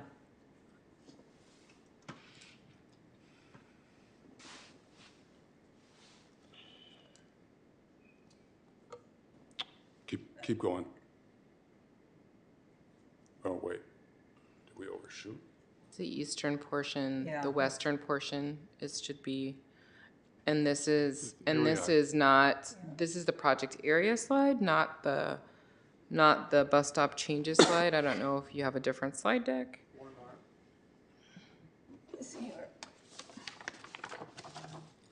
So you Keep go going. from Curry Street to 16th, and then the next slide shows us 19th to 44th. Yeah, this is We a need different that slide. color- There's the another colorful one on the presentation that's online. Oh, there. Oh, there we go. There you go. So if you look at this, if you read this legend, the gray dot is existing unchanged bus stops. So it looks like from Harbor Way to 16th Street, which is basically the downtown area, the busiest area, gets no changes. Is that right? That looks to be correct. You're saying Harbor Way to 16th? Yep. Yeah, that's per our current drawings, that is correct. And is there a reason? We had to select a certain amount of bus stops, and we selected the ones that, in that area, we probably have more bus stops that are on the far side of the street. So we didn't see the need to relocate them because they're already on the preferred side of the street. But no bus stop improvements either. No, and we also went through and did a field survey of all the bus stops, and we focused on the ones that were less or non-ADA compliant or were located near side on the street. So that area, we can take an extra look at it, but I suspect that that was the findings, and that's the reason for that. I would ask you to look again at that area. It's a heavy use area. There's many people who catch the bus there. Can we just double check? Because absolutely, my recollection is that those bus stops are not in the best of shape, and I'm not even sure if they have. I think there's one shelter on the corner of Harbor Way and Marina Way, and McDonald. But that is the high traffic area. That's where a lot of people are waiting for the bus stop. A lot of people are using those bus stops downtown. And then the other thing, I wondered if they're going to be kind of next bus signs at the bus stop so people know when the next bus will be. Electronic bus signs. That came up in the neighborhood meetings too, but there is no plans for electronic bus signs at this point. And I think it's a little, because folks or riders are using their cell phones a lot more these days. They get more an up-to-date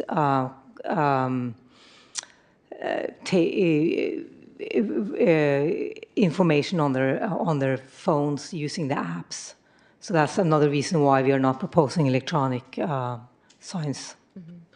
One thing I just wanted to add to that, I believe there's a different GPS protocol that we switched to, and I think that's one of the reasons why we're sort of in this gray zone between the older technology and the newer technology. It was just like a recent switch.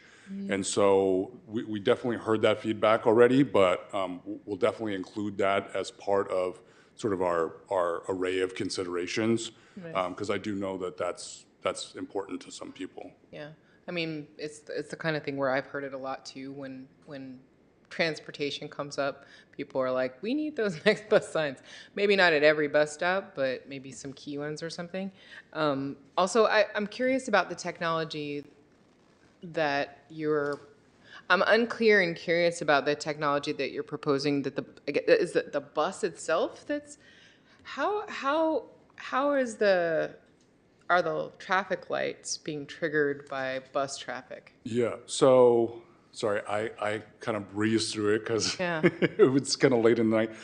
So basically, the bus does communicate with the signal itself. There's equipment in like a cabinet right near the signal pole, and it will send a message like, I'm this distance away, depending on what phase of the signal that light is in.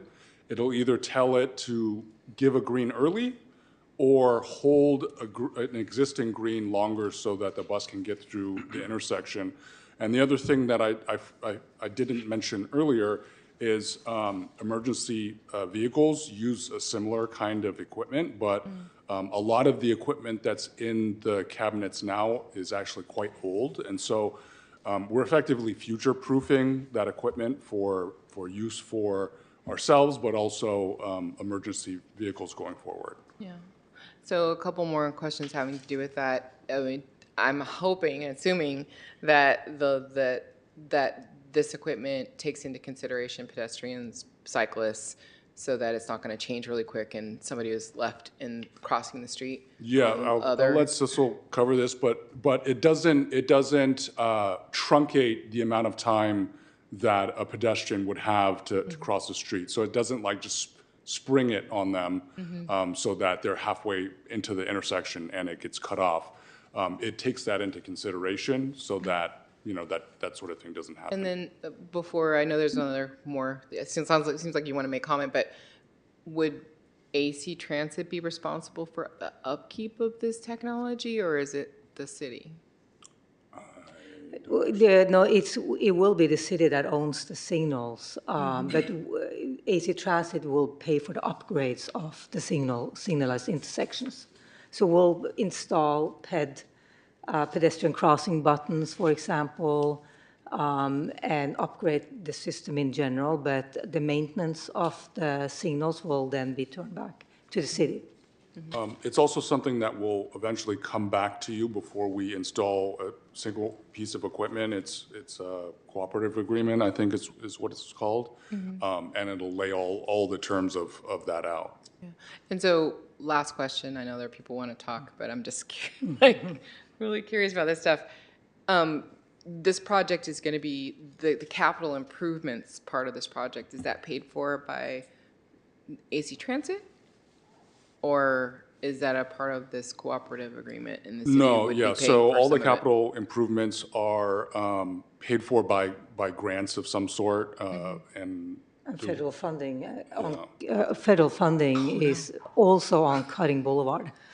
That sounds scary, but... Is that federal funding secure? We believe it is. I think it's also coming through MTC. So I don't know what the status is of that. I mean, it might have been allocated already to MTC and they're now just doling it out.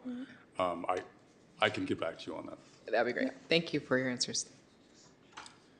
Vice Mayor Cepeda. Thank you, Mr. Mayor. Thank you for the presentation. I'll make it quick. The slide online is a little different than the ones you showed, but the one you showed has a near side and far side. And on McDonald and Marina Way, right now it's currently on the far side as you're turning from Marina Way onto McDonald. And a reminder that a lot of parts of McDonald Avenue are just one lanes. So in your presentation, you're showing the bus bulbs, but it looks like they're 2 lanes. But now if you're going to have the bus stop in the only lane that we have for the vehicles. And that happened on the corner of McDonald and Marina Way. And that happened to me 2 days ago, so I know this fresh. The bus was turning and the bus stop is right on the corner, so it stopped. And all the cars trying to turn just had to stop behind the bus. There was nowhere else to go because the bus blocked all cars from moving. So as we're putting the buses, which I think is a great idea overall, on the far side, just to keep it in mind, when they're turning is one thing, but also that there's only one lane on McDonald Avenue in a lot of parts of it. The areas where we propose bus bulbs, we typically propose that on the parking lane where the cars are parked, so you still allow for the 2 lanes.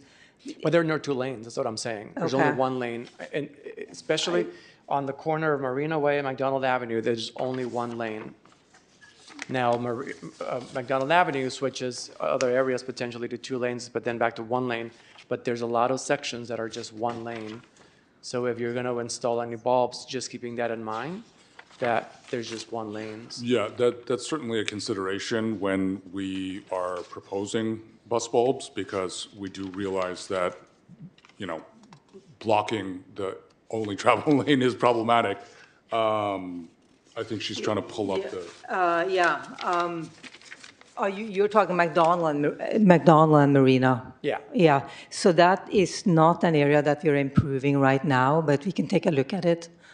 So that's why I was, did not. Yeah, no, I just brought it up. I know that it's part of on the map of no improvements section. That's the first bus stop that's Yeah. not getting improved. So, but maybe looking We at could that take- we could because take a it's a greater issue. You're blocking the only lane, especially as a turning lane, onto McDonald Avenue. So that way it's become safer for pedestrians, users, vehicles, bikes, everybody around. And then for the bus shelters, it's great that you're going to have them. I just want to make sure that we have enough ADA access behind the bus shelters so that people can still get through. Yes, ADA access will be in front and around the back, so that should not be an issue. Okay, perfect. Thank you. No other questions for now. Thank you. Councilmember Bana?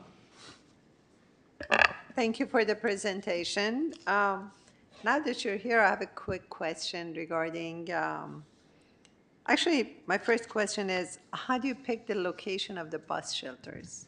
Which route to improve?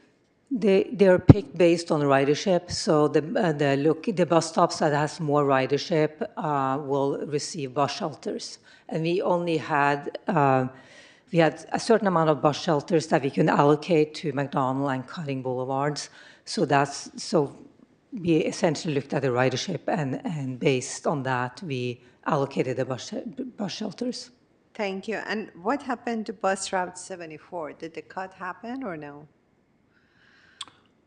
are you talking about realign?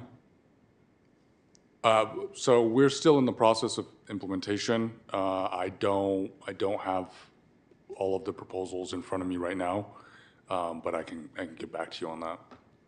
Okay. All right. And how is AC Transit doing budget-wise? Like many people are asking for a bus to BART in District 4. Is that possible or is it out of reach? We are about to go into a deficit. So I think over the next 4 or 5 years, we're looking at a $133 million deficit. So, wow. Yeah, I mean, along with operator shortages. So we've ramped up recruitment pretty aggressively. But because of the amount of attrition with people retiring and whatnot, it's hard to just even keep our numbers where they are. Thank you. Councilmember Jimenez. Yeah, thank you for the presentation. I had just one question. We are looking at the ARC corridor, and it's a project on McDonald, and I'm just wondering if the city can potentially partner to have some kind of like unique bus shelters in that part. Just for us, it would be a good way to make the McDonald area more appealing. We just like there is a project to create an art corridor on McDonald, so that will be something that we will be interested in looking at and using kind of like the bus shelters to be with some kind of art. Which section were you referring to? Well, I think like some of that is from. It's kind of like almost the whole McDonald Avenue. Right, and between what streets and what definitely streets? Harbor Way and that and Okay. 16. Okay. In the Harbor, downtown okay. area. Okay. Yeah. I mean, we can certainly work with staff. You know, we've been working with them throughout, but we can definitely bring that forward and see what we can do. Okay, that will be great. Thank you. any other questions? If not, then we thank you for the presentation, and to me, it's amazing that there's so many things that are like common sense, and we're just now thinking of them like the near side and far side. I mean, years and years and years, you know, we've had the buses stop in the wrong place for safety, and now we're finally making the changes. So thank you for the work that you've put into making our streets safer and bus patronage more enjoyable. Appreciate your time. And yeah, we'll follow up on those questions and provide those answers. Okay, thank you. Thank you.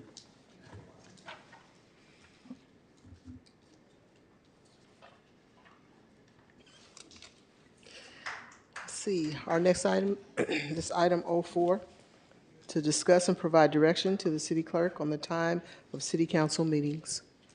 We do have 4 speakers in person. If there's anyone joining us online that would like to address the council on this item, please raise your hand at this time. Okay.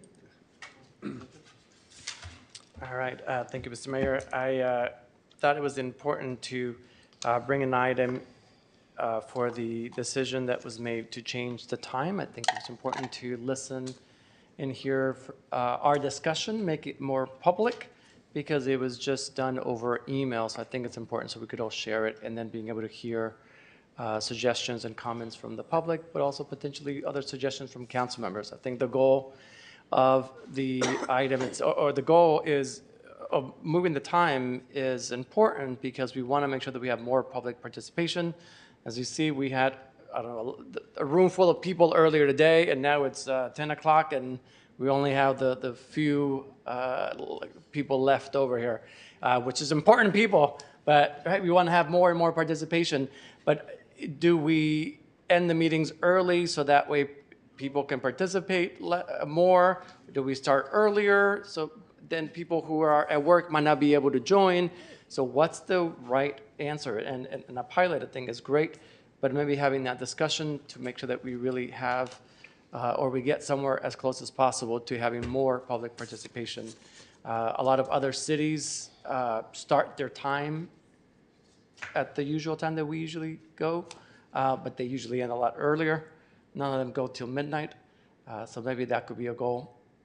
But I look forward to having a good conversation with my colleagues and hearing public comment as well.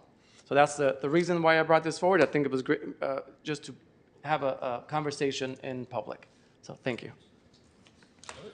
Do we have public comments? Yes. Cordell Handler, Don Gosney, and Ariana De La Mora. So good evening again, Mayor Martinez, Council. Thank you, Vice Mayor Cepeda, for bringing this item forward. I have objections to that. So as you just pointed out, I looked at other cities around us, and for example, even the city of Lafayette, they start their meeting at 7. That's perfect for them, but 5 o'clock, that's not perfect for everybody, because you got city employees that don't get off work till 5 or 5:30, and they have to prepare dinner for their families. So I'm thinking it's like, what was the point behind this? Because I'm thinking that it's 5 o'clock, that's too early. But if you make it like around 6 o'clock, that's even better, because other cities around us, they start their meetings at 6 and they end their meetings at 8 easily. But I will be accepting for 3 months, not 6 months, maybe 3 months, because it's people like me. I have to get here like at a certain time just to fill out speaker cards, and I think that's unfair. You got to listen to your constituents, because they don't want to get off they don't want to come at 5. They prefer like the later times, like 6:30, like we had now. It's even better. So 6 o'clock, that sounds better. 5 o'clock, that's kind of pushing it. So I'm giving my time to Don. Don Gosney. Thank you. You know where this is going. You first come before the public demanding an 80% pay increase, but then right before the election, you rethought your idea and withdrew it from consideration. You then come before the public demanding another month off during the summer, all the while reducing the number of times you met as a council. This would have eliminated 40% of the council meetings. This item too was withdrawn for the time being.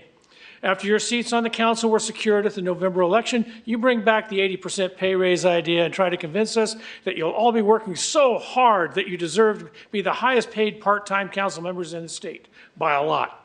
And last week, it's announced that while behind closed doors, via a secret email meeting, without warning the public that it might happen and without allowing public input, you kind of decide that you're going to change the start time for council meetings from the additional 6:30 p.m. to starting next week, you'll be starting at 5 p.m. This is the first we're hearing about this pilot program thing. No details. And then you have your people try to convince us that it wasn't you that tried all this bulldookie, that it was staff trying to get you a pay raise, that it was staff trying to reduce the amount of time you put in doing your jobs, that it was staff that wants to deprive the public from being a part of city government. Yeah, that's because you're convinced that those of your associates that you haven't already drank the Kool-Aid are too stupid to see through what you're actually trying to do. Yes, I fully understand that most of you don't have day jobs, so taking off of work isn't a problem for you. And yes, I fully understand that a lot of your constituents are part of the vast number in our community that are unemployed or unemployable. But surely you all understand that most people who work for a living don't even get off of work until 5 p.m. And surely you know that the transporters we saw in the Star Trek TV shows weren't real, and working people get to spend the next hour or so after work stuck in traffic. So why would you start your meetings when the public won't even be able to be a part of the process? Why do you want to take the people out of the process? And why would you want to do this even though giving the public a heads up you were considering this action? Why would you undertake this drastic action behind closed doors without the public input from the public? You understand, don't you, that this isn't the White House. Your time and you don't has have the authority expired. to sign executive orders that bypass all of the accepted safeguards, checks and balances. There's no more speakers. Oh, well, I'm sorry. Ms. Delamora. Shut the door. Ms. Delamora, thank you. Turn the mic on. Turn the mic on. Okay. All right, so yeah, I don't think you guys should start your meetings at 5 p.m. I find that very unconsiderate of whoever idea that was. I'm sure you all did it with your best intentions. Obviously, I'm being ironic. So I believe the city hall meetings should start at 6:30 p.m. on Tuesdays. Or 6 is a good idea, but 5 p.m. is just evil of all of you. I'm so sorry I have to say that. Because it is a time that most people have to return from work. If the time is to be moved earlier, it would be beneficial for all working citizens, like he said, other than maybe the city hall members to move the meetings to Saturday or Sunday at 5 p.m. So if you all really want to have a meeting at 5 p.m. or sooner, maybe you can move it for Saturday or Sunday when people don't work, because like he said, most people work till 5 p.m. So if you guys do move it at 5 p.m. on Tuesday, it doesn't really make sense to have citizen participation, and that's who you all are supposed to be serving. So it just to be kind to the people you serve. I would be able to still attend the meetings because I don't work much. Also, I would like to thank the police officers that were here today. We only have one left. Thank you for taking care of me and my family. I think you all deserve to be recognized every once in a while. You all do have a difficult job. And then, what did I say? Those other things I don't want to say about the. It has to be No, I know about the 9 to 5. to About the the item. people who work 9 to 5. Oh, yeah. So the people that work 9 to 5, there's people that work 9 to 5s and they really want to come here because, they understand the importance of being a civil servant, right? Even though maybe you all don't truly respect the fact that they come to the meetings based on your decision to move to 5 p.m. That shows by your actions that you don't respect the citizens you work for. But people want to come because they want to be civil servants for their city, and they want to see their city improve. So, all right, thank you so much. Thank you. That was our last speaker. So do we have any comments? Yes. Councilmember Bonan. So it was my understanding that the city staff who had to be here for certain items requested the time to be done, the time change to be done so they can leave for home earlier, not for the city council members, and we accommodated them. But I also do acknowledge the importance of the opportunity of the public forum. So even if you want to continue, I mean, we approved to go on, but my suggestion is to have a public forum not right at the beginning of the meeting, but at the time where the public has the opportunity to participate. I mean, after the first, sometime between 7 to 8 p.m. when one item finishes in that space. So, because after all, it's a public meeting, and the public has the right to be here and to be heard, and we hear their issues. So I think a good compromise. I'm sorry, I'm talking. Excuse me? You need not to interrupt. So my suggestion is to move the public forum from the very beginning of the meetings to somewhere between 7 to 8 p.m. Flexible based on when the items end. That's my suggestion. Thank you. Councilmember Cepeda? There's people that want to be here for every item. The public wants to be here for every item. It's not about public forum. It's about every So item. I think that if the goal is to not be here so late, then we put a rule that we don't extend meetings for the next couple of months past a certain time. Maybe that is 11 o'clock, and it's a hard rule.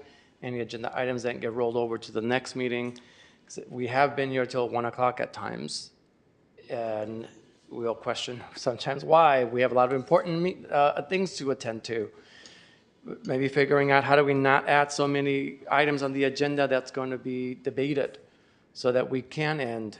But maybe it's that hard rule at the end that we do not pass anything past 11 o'clock, that we make no motions after that. So that way we can end and the staff is able to go home before midnight.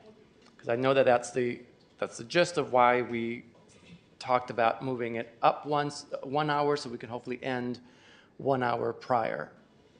And so maybe the happy median is we commence at the same time, but we make sure that we do not go past 11 o'clock, even with the supermajority.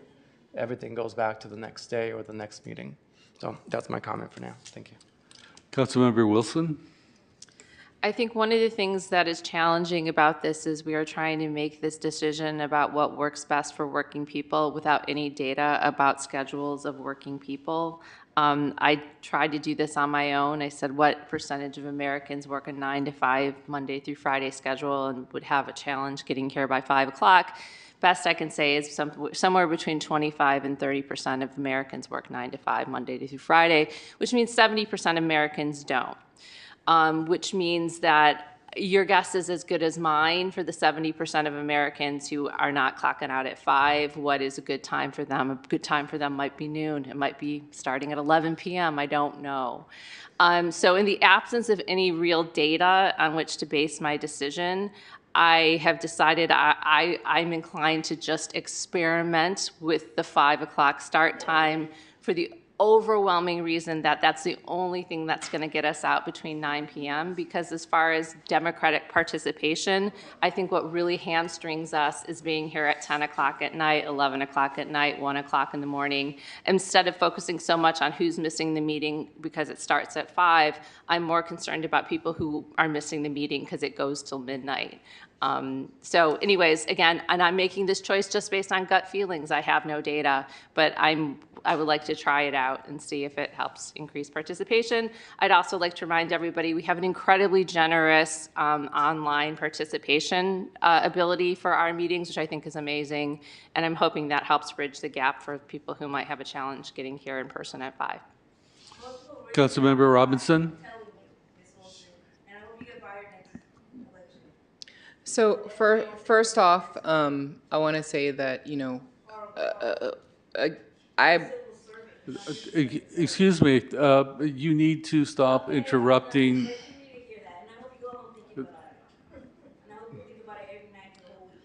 So she needs to stop interrupting, so go ahead. So first of all, I'm going to address the comment that Don Gosney said directly. Did you really say, sir, that most of our constituents are unemployed or unemployable. I am not interested in hearing you right now because I already heard you.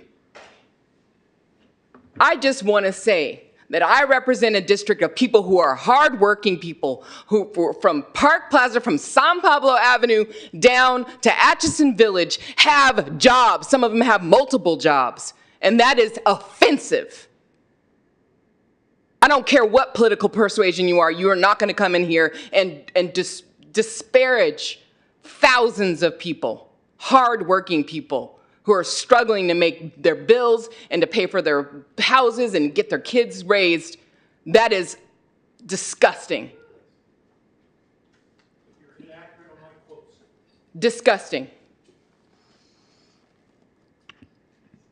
And on that note, I was just trying to make it so that people were accommodated, so that we could figure out if it was gonna work better, so we're not here till midnight, then fine. You know, whatever it is that's going to work so that people could actually participate. That's what I'm interested in. I have no dog in this race. I am here with, working through the issues whenever we need to do it. If we're going to stop early so that people can participate, fine. If we're going to go late so we can finish all the things, fine. I want to do what works for most people. I'm game. Thank you. I also do not have a dog in this fight, but if I did have a dog, it would be the people who come here early in the morning and stay here until late at night. And it's not just the council members. KCRT has to do this continually. Staff has to prepare reports, they have to show up, they have to speak.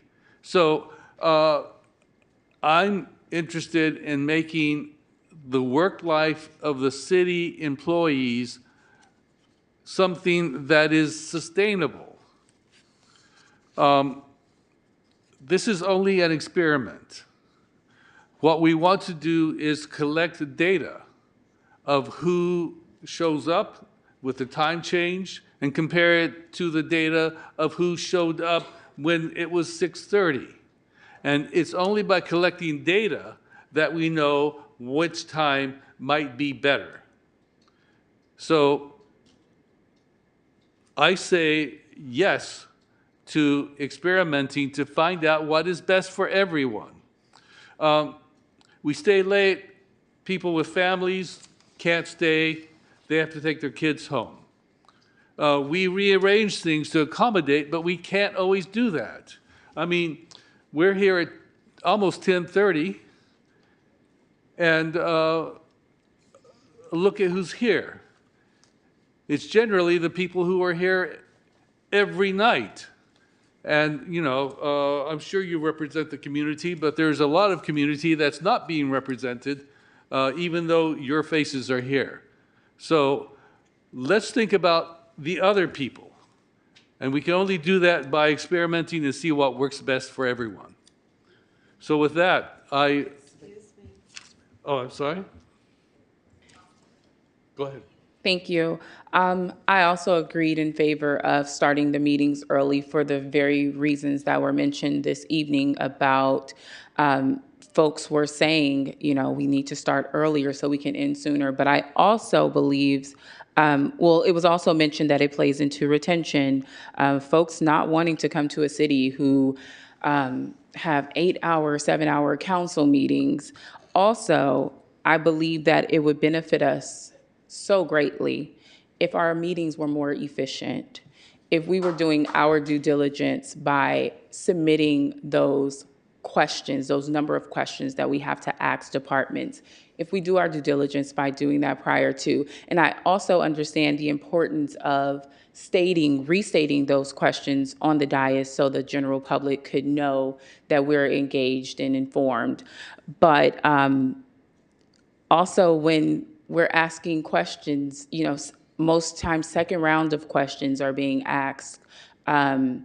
If there's a 2-minute mark for expressions, they're going on for 5, 6, just being very conscious of how we are conducting our meetings, I think would also play a great part into, again, making our meetings more efficient to get folks out of here in a decent hour, whether we start at 5 or 6:30.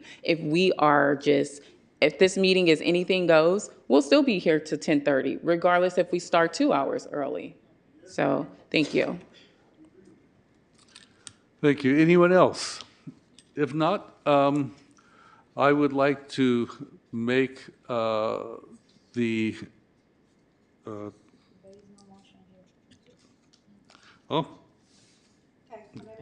no, it says provide direction. So Yes. if I make a motion to have the public forum later, do I get any support? I think the start time, well, I think the order of the meeting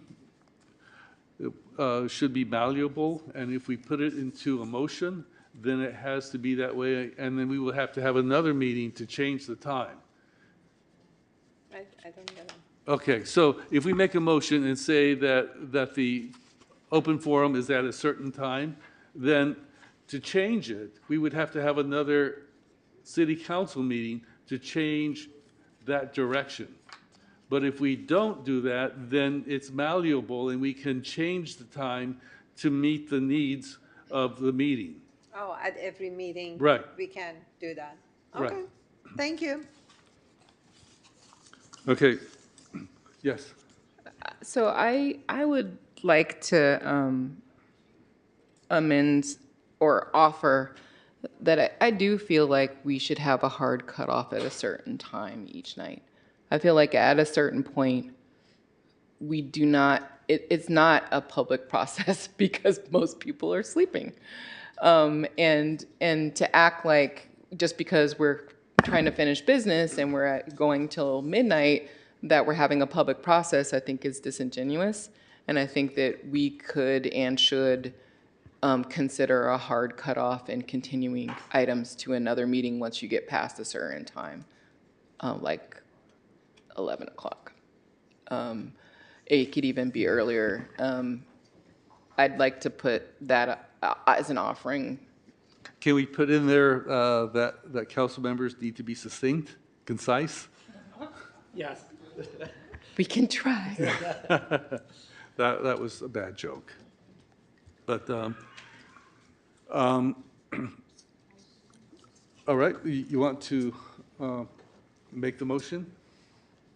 Yeah, I'm agnostic on the start time at this point. If someone else feels strongly about not starting at 5, they can, but I would like to add on to the current proposal that we have a hard cutoff time of 11 o'clock, and that anything, when we get to 11 o'clock, we need to continue the issue to the next meeting. All right. So could I ask, is the intent, so the hard cutoff process is set forth? It's written down, it's something we would have to change it. Is your intent on the hard cutoff to make, when we bring this back to you, is it your intent that be a temporary term where we're experimenting? Or is the intent of the motion that be a permanent change? In the spirit of experimentation, to try to find something that works, I would like to have a period where we try a hard cutoff where we can't vote to extend the meeting, and we, just continue whatever item until the next meeting when it becomes 11 o'clock. So that means we need to be cognizant of items that need to be decided on a particular day to make sure that we hear them first. Yeah, absolutely. And that's, whoever is, well, Mr. Yes, Mayor, putting together the agenda can help us with that. All right. Well then, yes? I think it's not really practical. We need to be allowed to extend half an hour. Suppose we have guest speakers and they've presented and some of us have asked questions, the rest of us haven't asked. are we going to force him come back the next city council meeting to answer our questions? So let's allow it to have an earlier, like 10:30, so whatever, we need to be able to allow maximum half an hour addition. So I've actually thought about this a little bit over the last 2 years.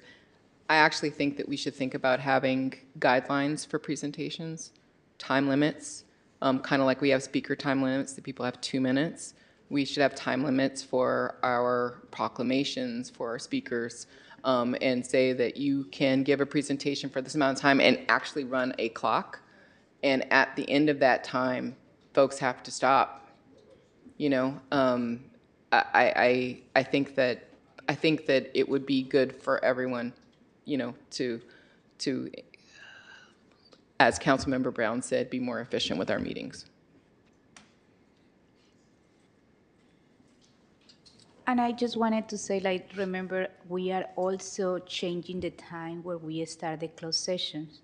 So we are going to be starting next closed session 3:30 p.m. So it's not like we don't want to work more time. Like, actually, we are coming earlier for all these meetings, and because we understand that there is a lot of things that we need to discuss in closed session, and we don't want to make people to wait. And I think, like, thanks the mayor, because in the closed session, he's just really conscious about not making the public to wait, even though we are having some discussion in closed session that needs to be finished. So I think, like, I just wanted to also say for the public that it's not that we are changing 5 and we are just meeting an hour. We are actually starting 3:30 the closed session.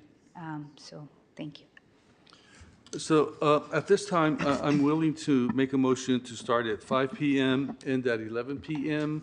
In terms of figuring out times for presentations, I think we need to have some conversation around that, because some presentations might take more time, and, you know, some would be shorter. So Would you be amenable to setting a time limit per presentation as those presentations are presented on the agenda? So, you know, we know what's going to be on the agenda. We can see what the presentation is and actually say, okay, for that presentation, this amount of time, that amount of time, like you have this amount of time. Because now we give people any amount of time.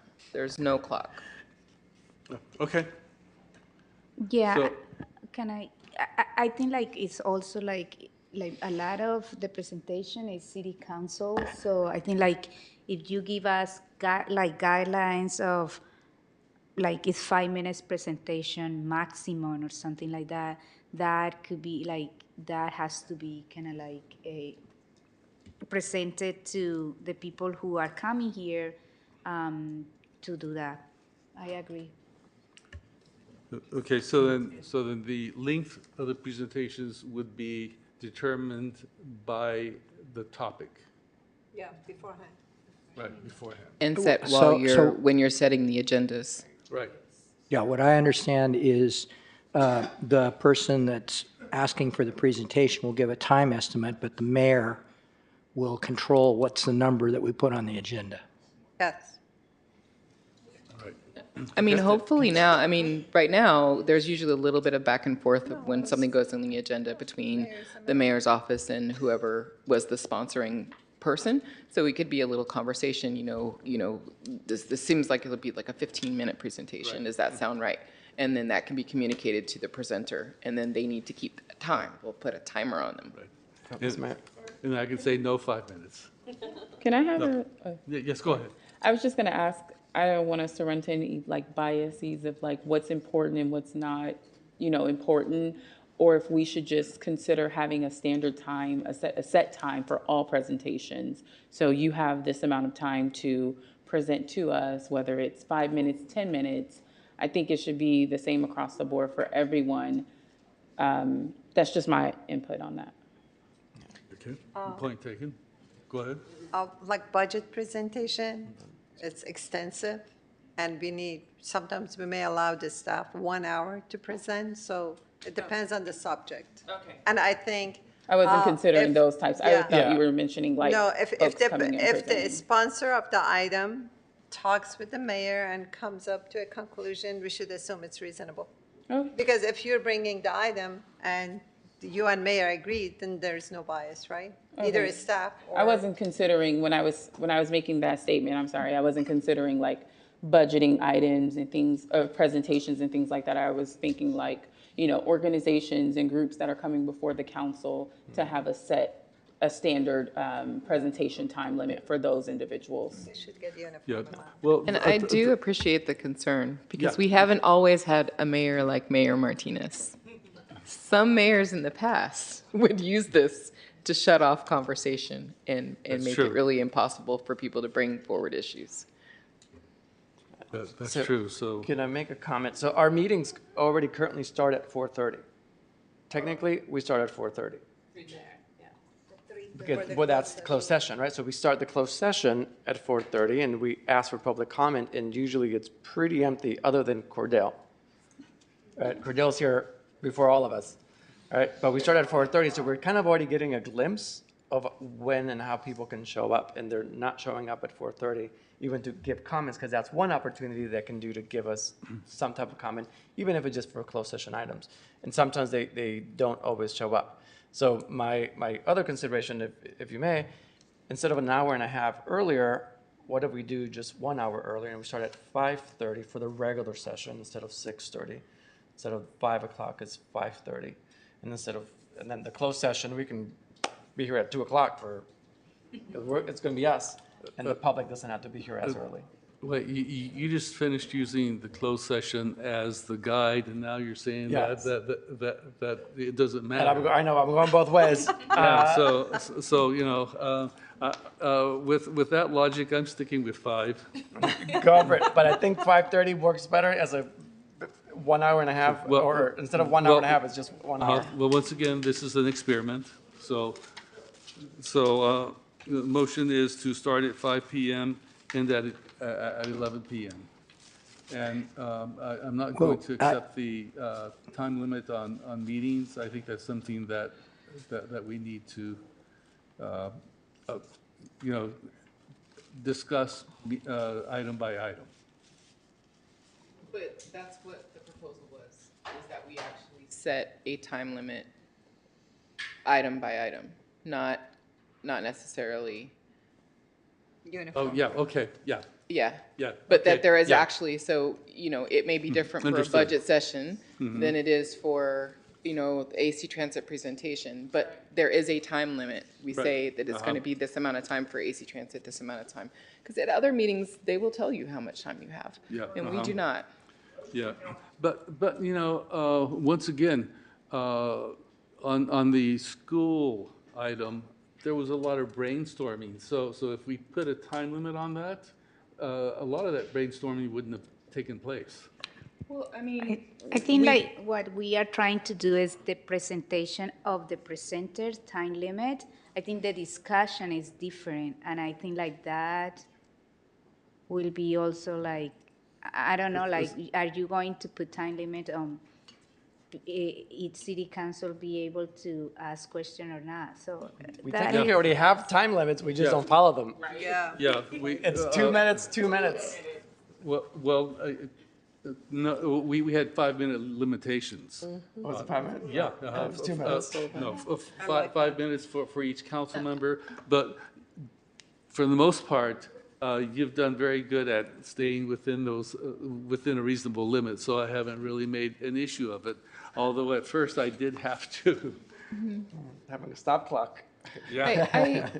I really do, I honestly do believe that if people are given and understand what their limit is but ahead of time, that they can present efficiently, effectively, and a kind of concise presentation, and that it may save us a lot of time. Okay, well, in that case, I will reinstitute the 5-minute limits for conversation from each council member. What about presentations? Presentation from presentation to presentation, depending on the content. Excellent. Thank you. Do we have a, Yeah, I need a second. I seconded. So so I understand what you're talking about. I think we would put that together in a resolution to override for a period. How long do you want the experiment to go? It's 6 months. We already decided, Yeah, right? we had said 6 months. Fine. 6 months. So we'll put something together, and hopefully when you read it, it sounds like what you just talked about. And when are you planning to start this off? Monday? March 4th. Next meeting. Okay, but you haven't, the override of your, I guess we'll have to put this resolution on that agenda. But so you're starting at a different time. It was already passed. Right. Yeah, the time just needs to be agendized. Right, the closing is what you have to override. But, okay. Oh, yeah, the closing? Yeah. So I guess we'll put Right. something on that agenda to deal with that. Okay. Okay, so then we could start at 5, and we would have to agendize the ending and vote on that. Right, although I think I think we'll put something together that deals with everything you've talked about. Okay. Okay, but, yeah, I wasn't here at your last meeting, so, yeah. But, so you're telling me that the start time, you've already adopted something to deal with that? We did it over email.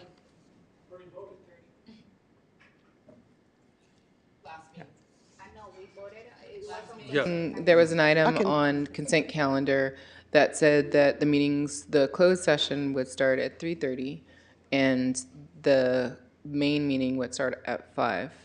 And that was already voted and passed. We didn't address the ending of the meeting, that's addition today. Right. And we didn't address time limits, that's in addition today. I understand that. I just was stating to the city clerk that you've already done the thing that will cause the meeting, because your meeting times are normally set by ordinance, so you've already changed that. Right? I'll talk to you You'll talk to me? offline, yeah. Okay. Wait, I'm looking at last week's agenda. There's nothing about No. time change. It was all over email only. So over email, we gave direction to Ms. Christian to say we all can show up earlier. I Right. think that was the question. And then Ms. Christian said, everybody said yes. Right. No, it was a city manager's presentation where she said, we're going to be starting, but it wasn't on the agenda technically. I'm just, there's a thing called the Brown Act, and The Brown what? yeah, I understand. That's why I come to meetings. So, city attorney, what is it that we need to do to make this correct? Well, you don't have any ordinance or resolution or anything on the agenda tonight. So you've told me that you acted on something that didn't get to me, and I'm going to talk to the city clerk about it. But I do understand how you intend to go forward, and how you intend to go forward is good, and I think you've talked through the various issues.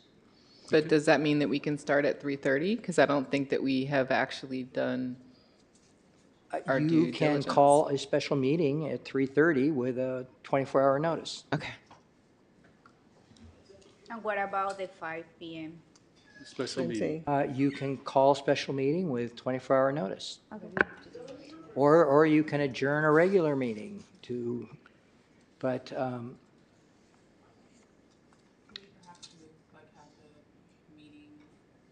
there's ways to call meetings, but under the Brown Act, if you establish a meeting time by ordinance, and that's your regular meeting time, you don't have to, you send out your agendas, but you don't have to that's when your meeting is called for. So I just need to talk to city clerk. Go ahead. What are we doing right now? Right. You're Exactly. adjourning your meeting and going home and trying to. Is there something we need to decide? I'm asking, is there a decision we're making right There's a now? motion. Do we need Right. to make this motion, or is this a not agenda? I've lost the thread. Well, you were making a motion that, from a motion standpoint, put these elements together as to how you want to go forward. So they didn't vote on it yet, right? No. No, we So have you need not. to vote on that motion. Right. Let's do it. Councilmember Bonner? I'm sorry, remind me what the motion is now? The motion, You second. Yeah. Oh, but I thought you brought something new. I was asking some questions to inform myself. Okay, yes. Councilmember Brown? Yes. Councilmember Jimenez? Yes. Councilmember Wilson? Yes. Councilmember Robinson? Yes. Vice Mayor Cepeda? Yes, and thank you everyone for having this conversation in public. And Mayor Martinez? yes. The vote is unanimous. All right, thank you. So you have direction. The next, All right, so now, Agenda item was to give directions. yes. All right, the next item is reports of officers, referrals to staff, and general reports including AB 1234 reports. And the time limit is 2 minutes per council member. all right. Anyone? Go ahead. 2 minutes, I'm watching. So thank you. I just wanted to say thank you to Faith in Action for organizing the immigration visual at St. Mark's. Also for the city to organize the Black History Month and the auditorium and have all the presentation. And a special thank you to Councilmember Robinson for all the work that you are doing with the Black History Museum. I think like that is an important work, and I am looking to see more about that because it can be an anchor institution in our city. So thank you. All right, anyone else? Yes, go ahead. I would like to thank everyone as well for coming out to this past Black History celebration in the auditorium. It was so great. Like everyone was there, the entire council. Also to Pinole Valley High School for their AASU for hosting a dynamic production last week, presenting their Black History commemorative jubilee. Also, congratulations to the 2025 Chevron Richmond Black Employee Network, Dr. William F. King Scholarship recipients of the West Contra Costa Unified School District. So, yeah, that's it. Thank you. Anyone else? No? Well, I would like to say ditto to those things and also thank the Richmond History Museum for having an event on Saturday for the CBE show on the effects of pollution on residents, and also having a special exhibit on the Tuskegee Airmen, which is a really great show. You need to go see it if you haven't. And finally, I don't know if we mentioned it, but the library had a film showing on Burris, and which was really good. There was great attendance. So that's it for me. Yes. I attended the program by Rosie Derivative Museum about February 19th, the day that the Japanese were called into encampments. And it's very important these days, especially, to remember what happened to Japanese Americans, as many immigrants are being threatened and their rights to live here are under question. So it was very informative. There's a movie that's being shown every Friday at the museum, and I encourage everyone to go there. And by the way, I would like to applaud the city manager for agreeing to start a program about oral history of Richmond. So I hope what we saw about the Black Nine here would be a part of it. The Japanese Americans, who many of them were impacted by encampment would be a part of it too, and a lot more. Thank you. Wow, everyone did a fantastic job. And with that, I will adjourn this meeting. Good night, everyone.